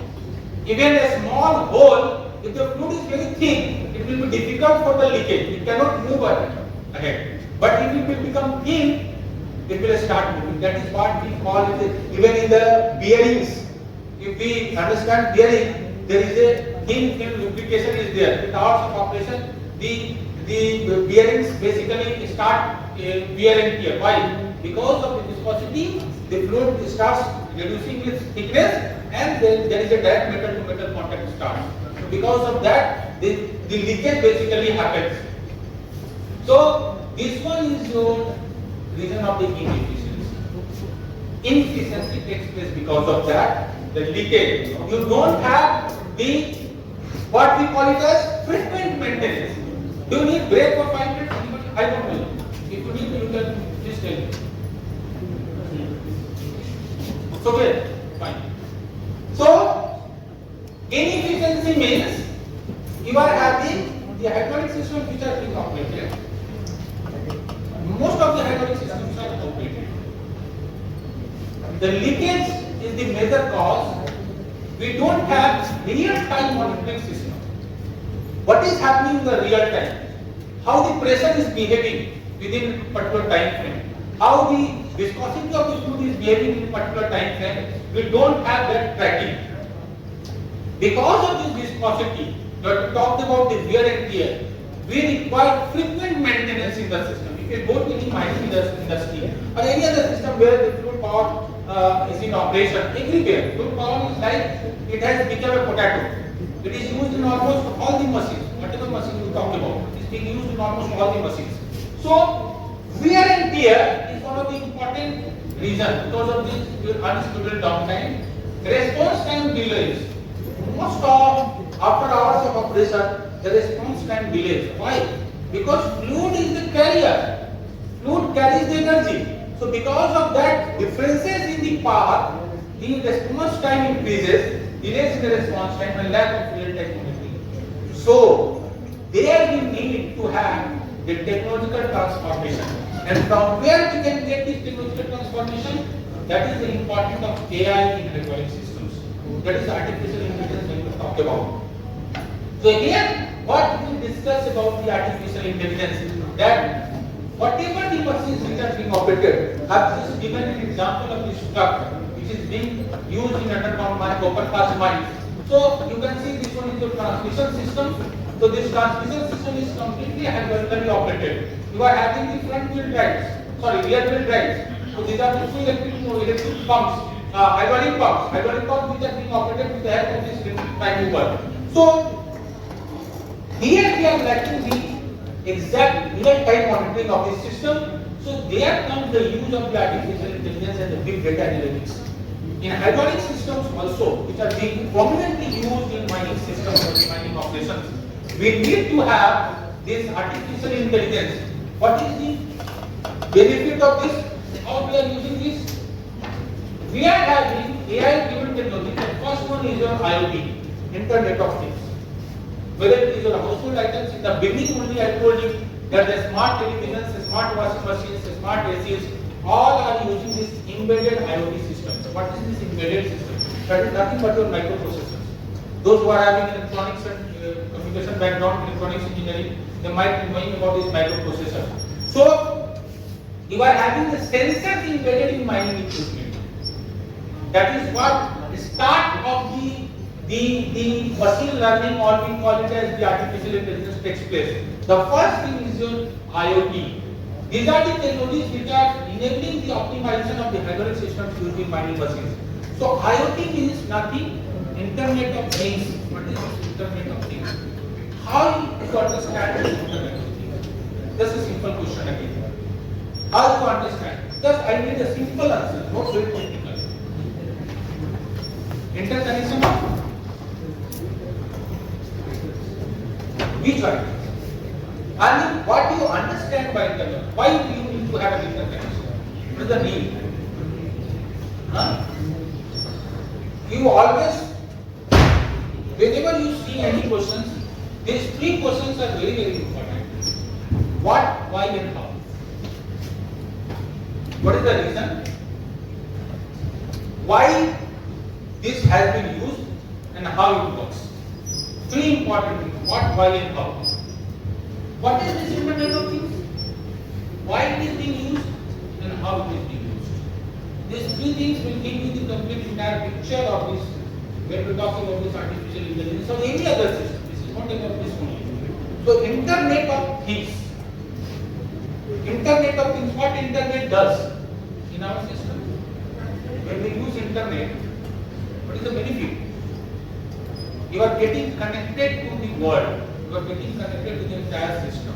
You can get any required data that you require. Whatever it is being required, if you need to search Google, when you are searching to Google, you are getting all the information. But how this Google is being achieved? Google the concept as with the help of this Internet. Until this Internet is not there, you cannot do it. Now, let us understand this. You need to understand the operation of your machine. Let us say hydraulic systems. What are the two parameters that is being required in hydraulic systems? Pressure and the flow. What is the variation of the pressure? What is the variation of the flow? Electric motor. What are the two things that are being required to understand the electric motor? Voltage current, that is operational parameter. If you need to understand whether it will fail after the hours of operation or so many days, how you will predict that? If there is an electric motor, how you will predict that? By getting the frequency. What is the frequency? What is the vibration parameter? What is the voltage parameter of that particular? What is the current parameter of that particular machine? So there comes again the vibration. Sometimes by seeing by your naked eye, you can understand whether this machine is going to fail or not. But how you are getting the pressure flow, vibration, frequency, voltage? You cannot get it by seeing by your eyes. How you will get the data? How you will get the data? By using these sensors. How it is showing you the temperature of the AC? That it is not 25 degrees centigrade. When you are changing with the remote, 25 degree, 24 degree. How? It is with the sensors. You are having the temperature sensor, that is what we call it as embedded system. With the help of this temperature sensor, you are sensing the temperature. With the help of the sensors, you are sensing the pressure, flow, vibration, sound, voltage, current, speed. For pressure, we are having pressure sensor. For temperature, we are having temperature sensor. For torque, we are having torque sensor.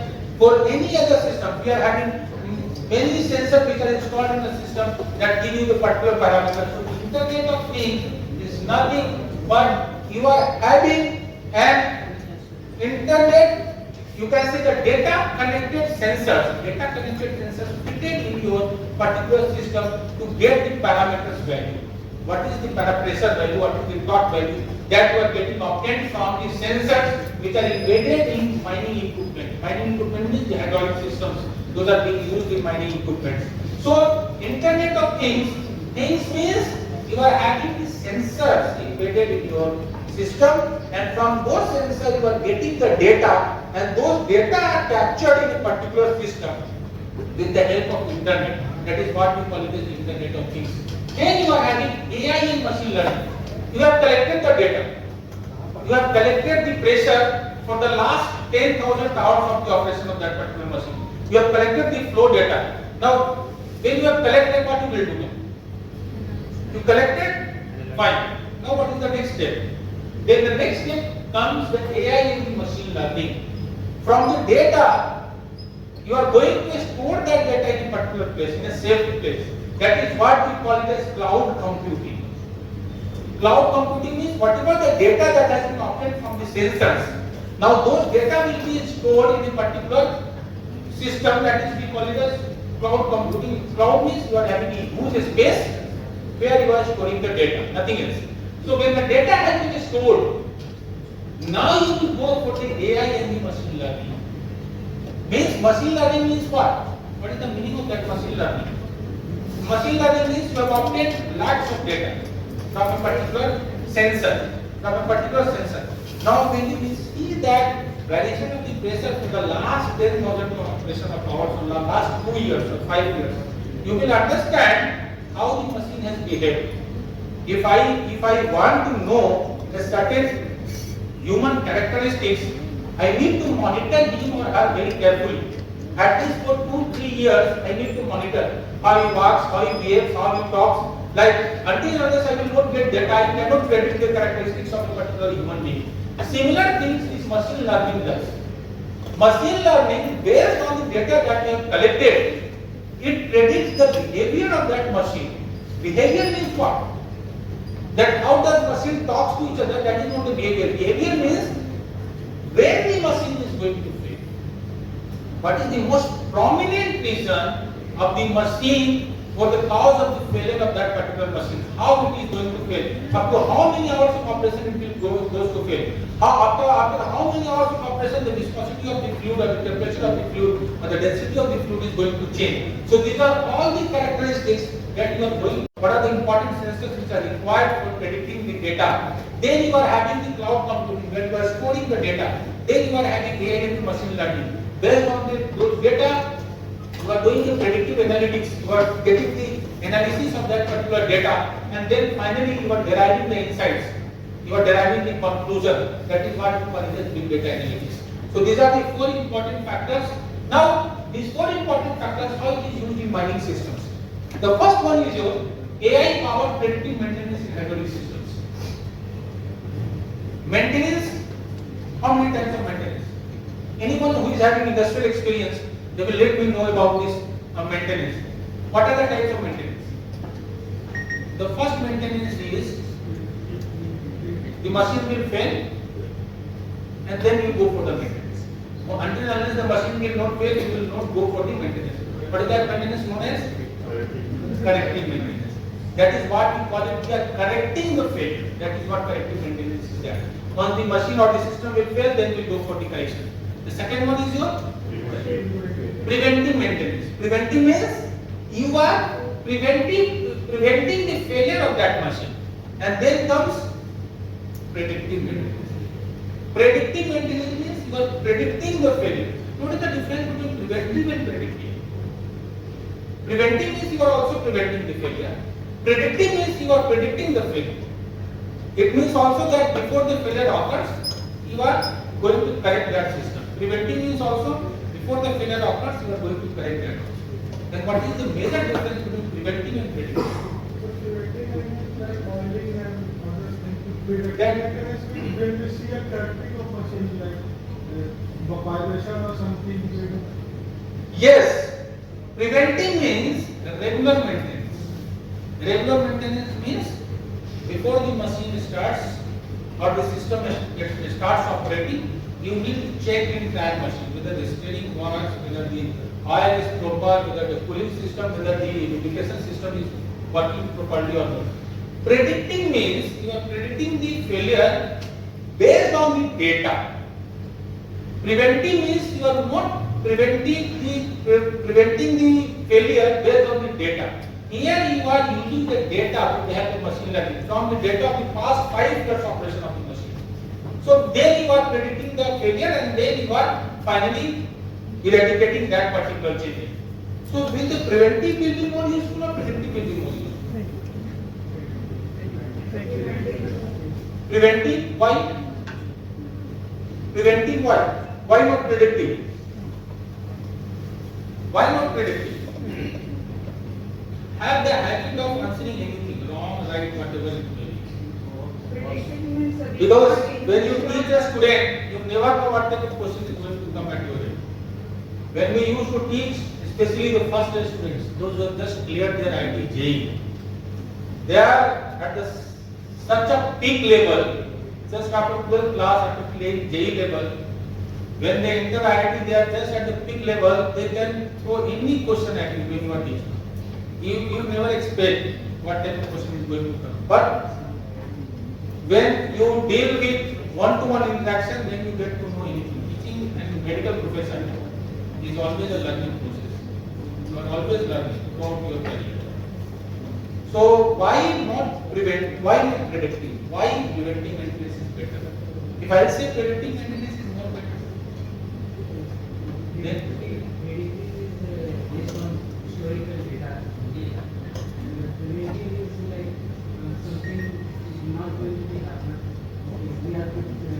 that is also in the predictive.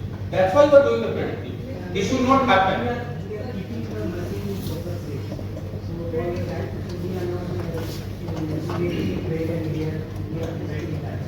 Simple answer is there. Preventive maintenance requires a frequent maintenance. I mean, it requires a routine maintenance. But when you are doing the predictive maintenance, you don't require a regular maintenance.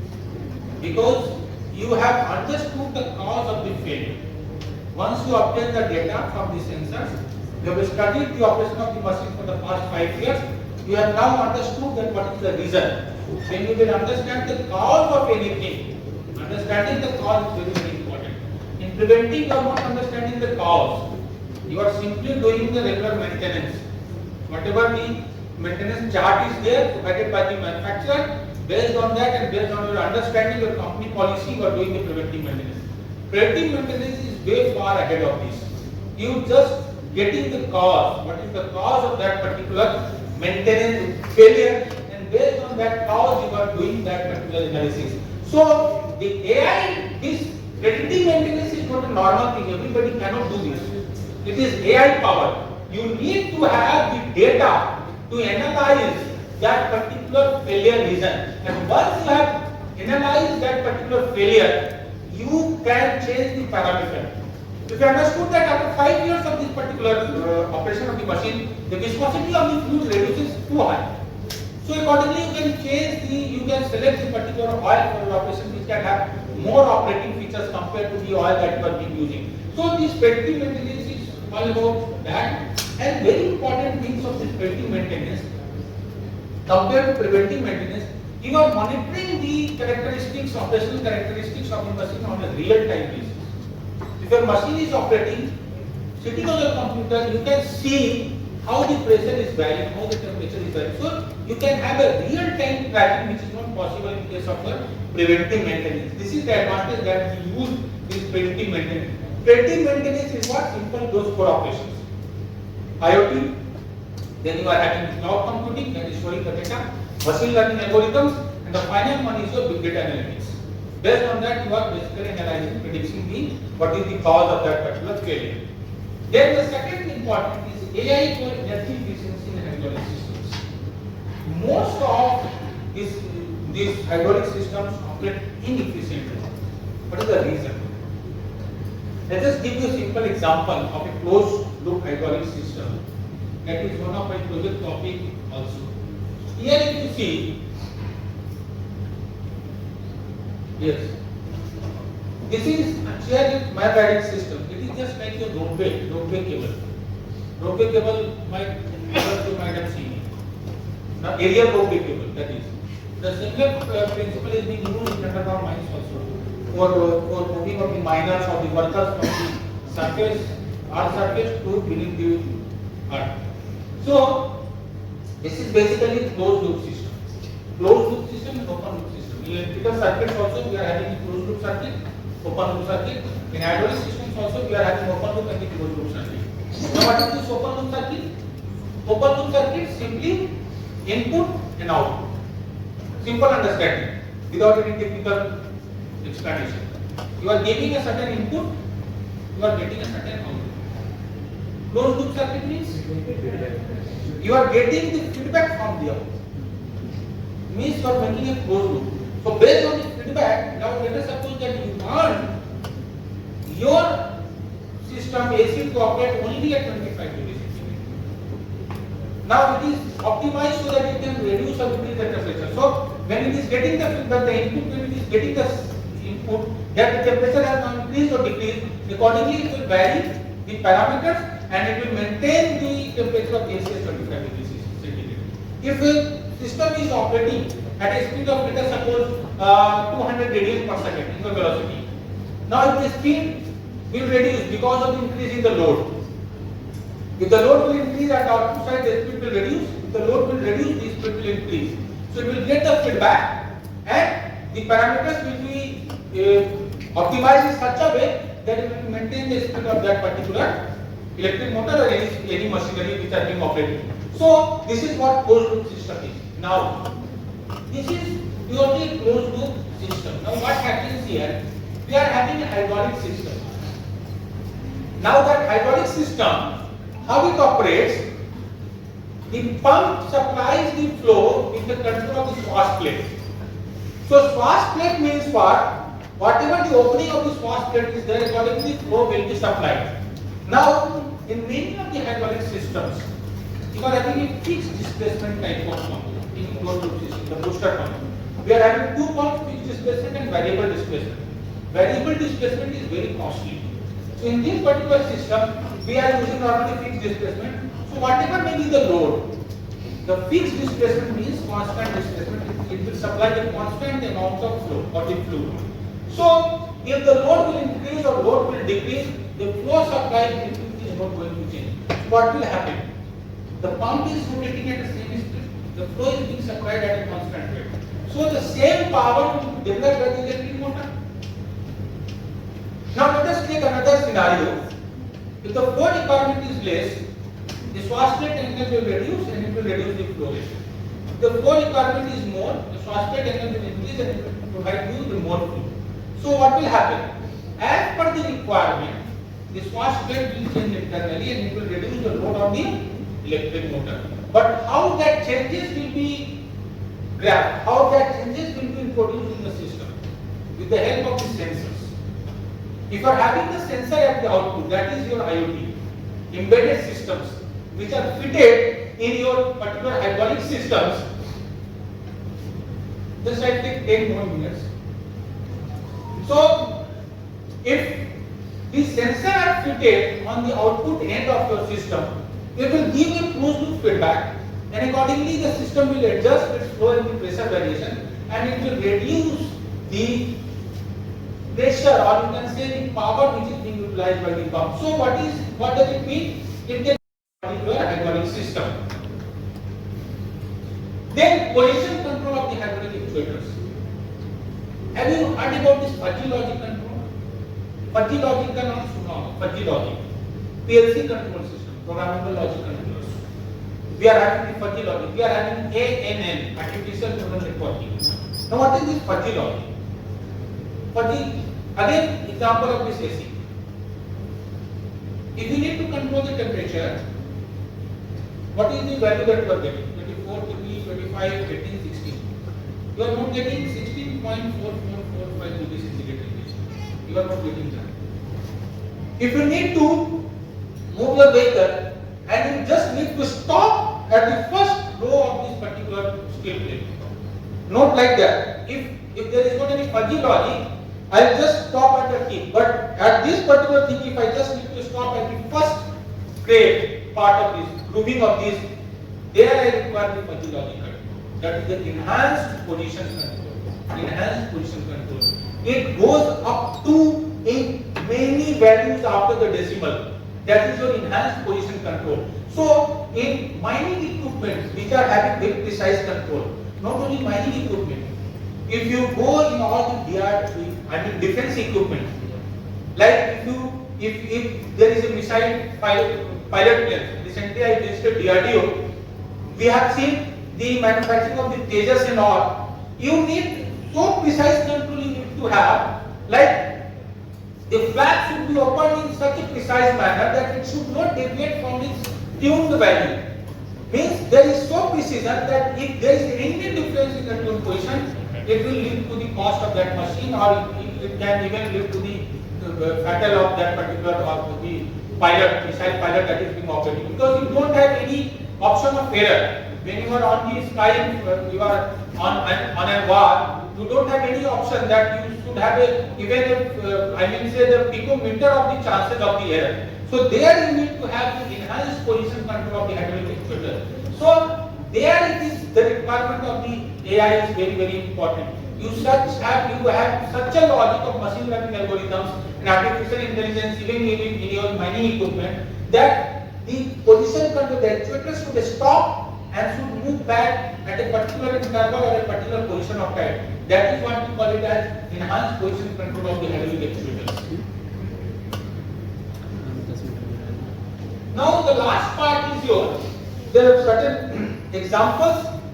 The digital twin that I have already discussed.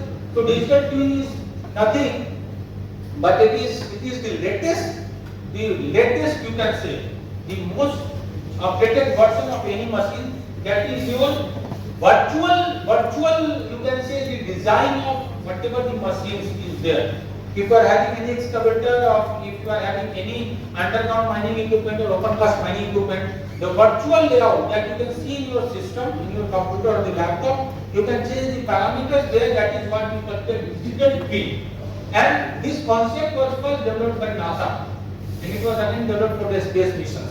Now it is being everywhere. Even you are making a digital twin of the complete mine environment. You are making a digital twin of the complete fighter planes or whatever it may be, and you are changing the parameters. And you are seeing how it will behave with those changes in the parameters. And how it happens basically? What is the importance in mining? It helps in managing complex operations. You are collecting the real-time data, and you are optimizing the equipment performance. You are reducing the downtime.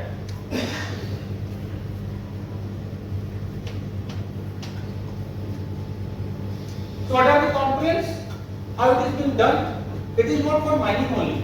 The same concept you can use everywhere. The first one is you are having the physical asset. Like you are having the table. This is the physical asset in front of you. Once you have the table or any mining equipment, then you go for the virtual representation, 3D models or the digital twin models. You first make the complete entire design of this in the CAD or anything, whatever it may be, CAD, CATIA, whatever it may be, where you are comfortable with. You make the exact dimension based prototype of this in your system with the help of whatever the software you are using. So the length, breadth, height, thickness, material, whatever, the same thing should be replicated. Once you have done that, then you are going to connect the data, the sensors and the devices to get the exact picture in the real time. Wherever the machines are being deployed, whatever the machines are being deployed, you in the industry when you feed the data, you get the data in lakhs, in millions of data you are receiving, and then you are storing and again those code processes. IoT, then cloud computing, machine learning, and then you are doing the big data analytics. And based on that, you are making the digital model. And how it works? It helps with the continuous monitoring and prediction and integration of real-time data. Whatever the machine is being operating, you are getting the real-time data from that particular machine, and you can see how it operates basically. What are the applications? Predictive maintenance, performance optimization, and resource management. Even in the resource management, nowadays in any industry, if you find apart from the production, one important factor is inventory management. Inventory management is one of the major risky or very crucial thing that is being a cause of problem in almost every industry. Now, this particular, you can see, this particular digital twin technology also helps in reducing the energy consumption and material waste. Until unless there is not any requirement, or you can find out where the exact material is being positioned, that is what we call it as resource management or the inventory management. So this is one of the important factors. Others I have discussed already. Now there are certain, I'll just show you that particular, yes. The machines which are being used, discovered by some of the construction machinery here, when we talk about this digital hydraulic technology, that is the digital twin. So just give you an example, you can relate it. You are having the IC engine, this one is your excavator, and this is being driven by IC engine. Now government is focusing to have a green energy type of concept nowadays.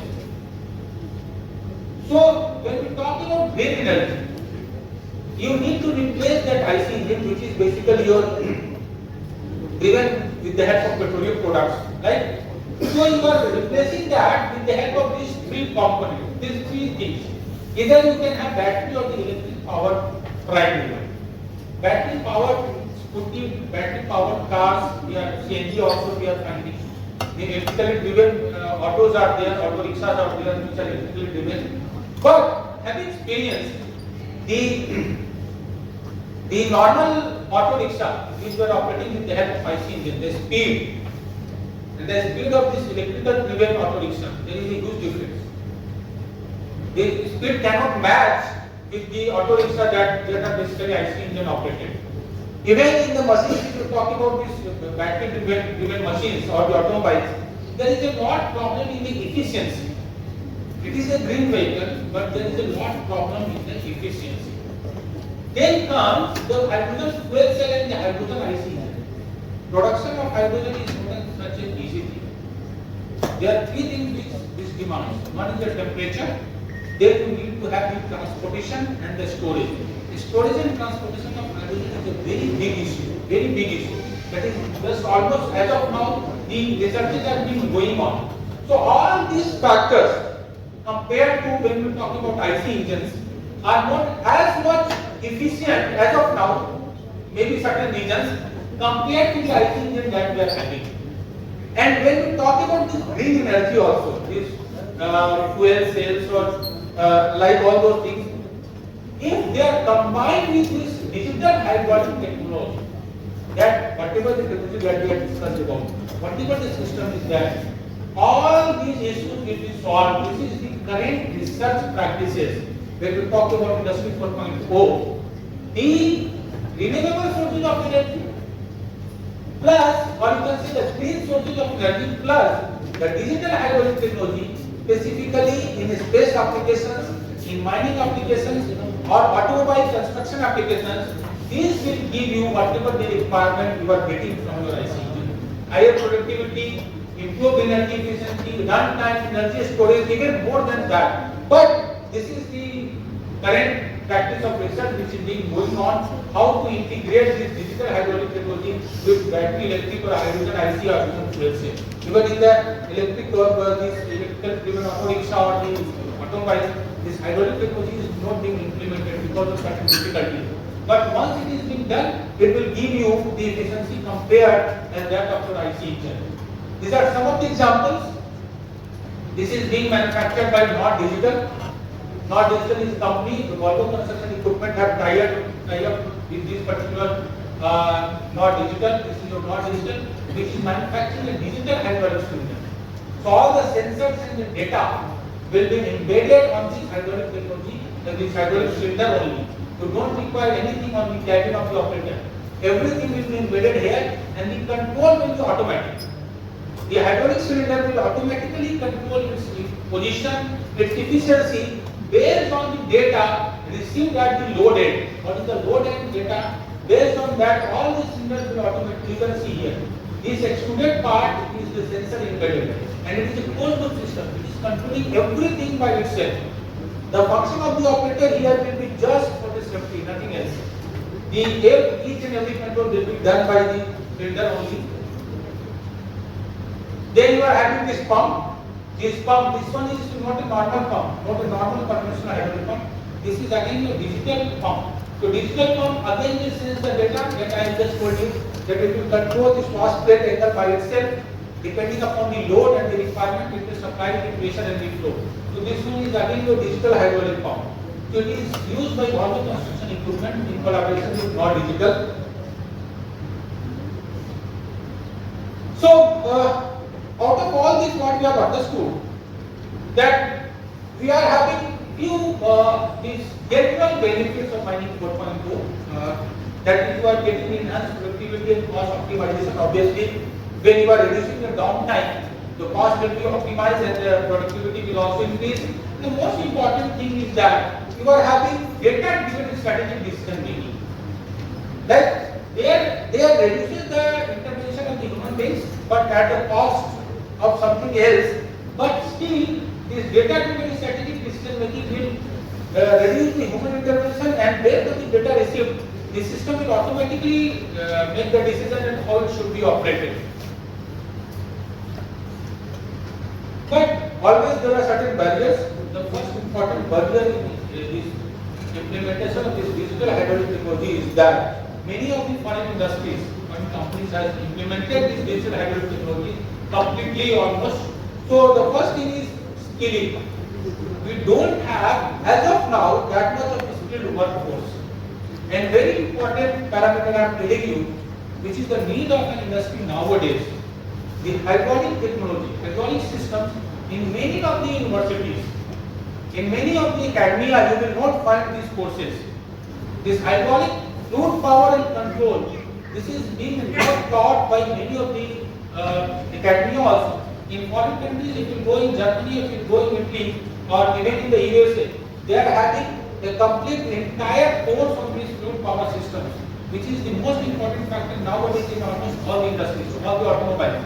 But if in India you will see, there are only 2 IITs that are teaching these courses. There are few private colleges in South, those are teaching these hydraulic systems, but only IIT Madras and IIT Dhanbad, which is having a separate course on this hydraulic system, which is almost normally used in almost all the hydraulic systems or the machinery applications if we talk about. So here we are lagging. We have skill gaps because we are still into the conventional system. We are still into the conventional system.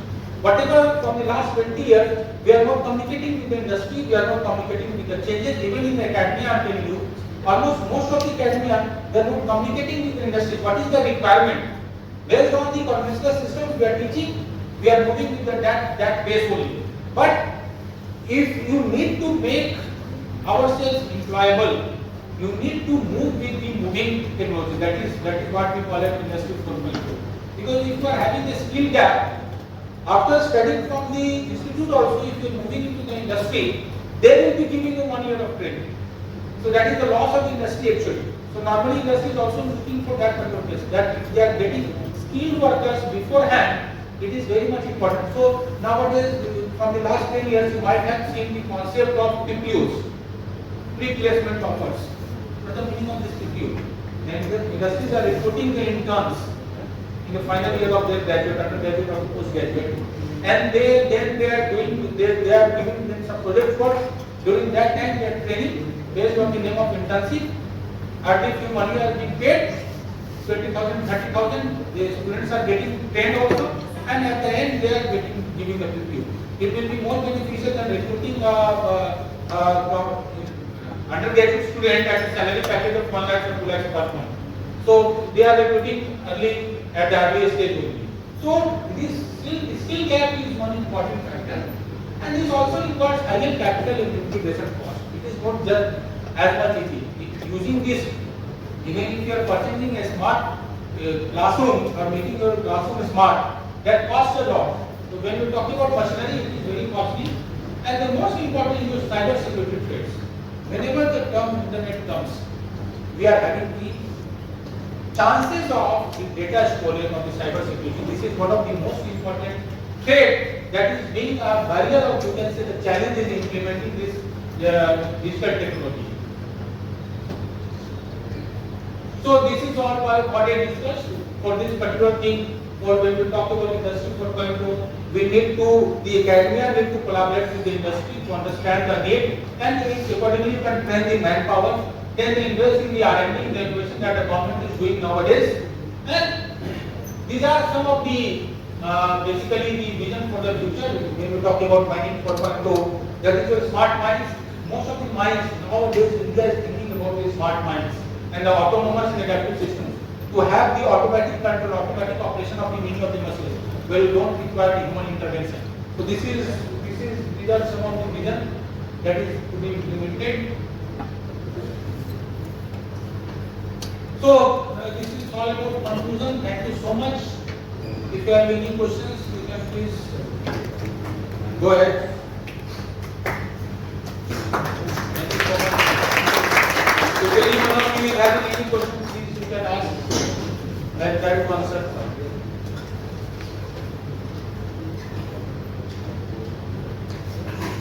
I think I am not taking much time.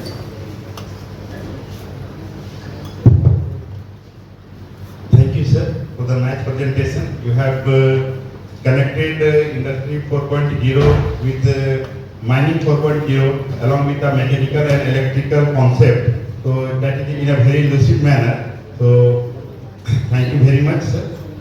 And one question is there. So can we substitute hydraulic system with the pneumatic system in the mining? Hydraulic system and pneumatic, these are the fluid power systems as well. But pneumatic system does not work at a very high power. The system that we require where is high pressure application is there, like 300 bar, 500 bar. You cannot, integrate both these. You can have this pneumatic as well as hydraulic system in a single machine, but those are used for different operations. Like if I am just telling you an example, even in the there is one machine which is known as road haul dump machine, which is used in underground mining equipment. We are having the hydraulic system also, we are having the pneumatic system also. But the hydraulic system is used for the steering, for the transmission, for the braking operation and the bucket, the working operation, because those requires high pressure. Pneumatic system is just used for the flipping operation, means the wrapping and the unwrapping of the cables on the drum, the electric cables, because there we hardly require 9 bar to 12 bar of the pressure. But for the operation of the bucket, we require almost more than 150 bar. So there, both the systems can be in a particular machine, but those can be used for different operations actually, not integrated together. Thank you, sir. Thank you. Thank you, sir, for this nice presentation. We enlightened by all this. Okay, sir, my question is, what is the difference between twin, digital twin you talked about, and the simulation data collections we are doing? I think this is we are keeping data at regular interval. So it is main given to collecting data all the time. Digital twin means it is just like we are having twin brothers, twin sisters. So digital twin is exactly the replica of that particular machine, but not in the physical Sir, twin. in this case, we can miss some of the parameters No, which may. that's what I'm telling you. Digital twin means it is the twin of that particular machine or the system, not in the physical manner. It is just the digital replica of that machine. Now what is the advantage? I'm just explaining you, just take 2 minutes. What you have done, you are having a, just take the example of this table, right? I just given you or anything else.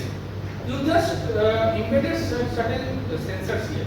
That what is the weight that it can encounter, how much weight it can sustain, how much years it can sustain based on certain data you are taking some. In a machine you have figured certain data, you are taking the vibration, you are taking the noise, you are taking the temperature, everything you have captured. You have taken the exact dimension of that machine. Now in the AutoCAD or any other software, you have made the dimension of that particular machine. Just like a pen type AutoCAD is what? It is just like a pen that is in your computer system. You are making the layout of that particular machine. Now in that layout, when you are combining that CATIA or your AutoCAD, you are exporting it into some other software like ADAMS. ADAMS is a mechanical software. Or you are importing that into the MATLAB version of the software actually. Now you are putting all the parameters. With the structural diagram, you have put all the parameters like the vibration, the pressure, at what pressure the pump is operating, at what pressure the flow is operating, and when each and every data, what is the material, whether it is stainless steel or type of stainless steel, what is the boundary conditions, everything you have put in that particular data, layout that you have made in your AutoCAD, you have imported into the MATLAB or any other software like ADAMS. Now what you have got, you have get a skeleton of that particular everything. That machine photo, the data embedded into the systems, you have got a digital twin. Now the digital twin will run in a similar manner as your real-time machine is there. But where it will run? It will run in your computer system, not on the physical environment. Physical environment your machine is running, but in your computer the same machine in the form of a digital data it will run. It will excavate, it will operate, it will have a motion, the bucket will move, the arm will move, everything will be done there. Now what is the advantage? In the physical machine, during the running time, even you cannot change the parameters. Like if the machine is operating and you need to change the viscosity, the dynamic viscosity of the fluid. Let us suppose if the viscosity of the fluid is 20 pounds. So if you need to change that viscosity, you cannot do it 20 to 30, you cannot make it in the physical machine. But in the system, you have the data. There you can change the parameter. Now you can see if the viscosity of the fluid has changed from 20 to 30 points, what will be the effect? Or if you change the temperature, let us suppose if in the harsh temperature condition, the same machine. Now let us suppose if a machine which is being used in environment of Jamshedpur, can I use the same machine in the environment of let us suppose the Russia or any other country where you are having a very hot environment? What parameters do you need to change? You need to change the temperature where it is being how the temperature of the fluid you can change. So let us reduce the temperature of the fluid. Now you see the operation of the machine. So now you will understand whether this machine, but simply taking physically the machine from here to here and then checking whether it will work or not, that will be a tedious task. So this is the advantage of the digital technique. You can change the parameters for different environment, for different conditions, for different harsh environment, and you can understand whether the machine will operate optimally where it is working in this particular condition. So this is the advantage of digital feedback you are having. Thank you. Any other question? You can ask anything related to this. Sir, these machines, these drilling machine or tunnel making machines, these are specific to the site and that are destroyed. I read this in paper and email. Destroyed means? Means those machines are so heavy that we cannot take out from the. No, it's not like that. It's not like that. Those machines are very heavy, but these machines are having crawlers mounted. These machines are basically crawler mounted or wheel mounted. Nowadays technology has evolved. Most of the machines have become a wheel mounted. And how it goes inside the mines, it is, if in the open cast mines it is not an issue. So directly from the trucks, it will trucks like you are having just long trolley trucks. So from there it is being reached to the site. For underground, how it is being done for the large machines, you are having all the machine parts have been dismantled. And with the help of the haulage trucks, it is being taken inside, and under the mine it is being again mined. It is called fitted to each other. Thank you very much.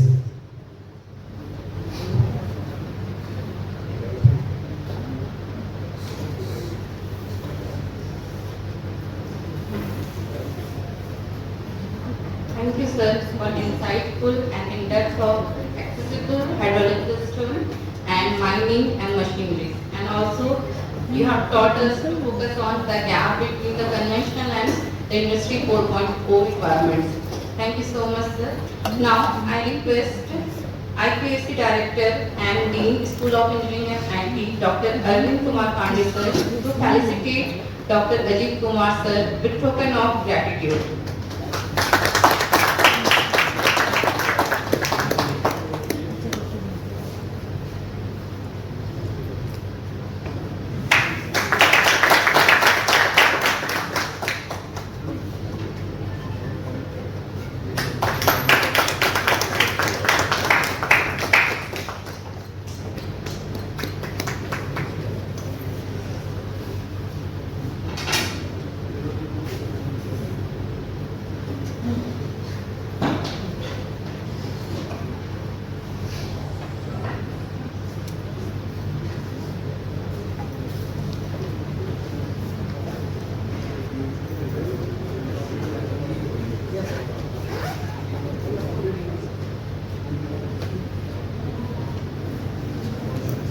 Now it is the time for IT break.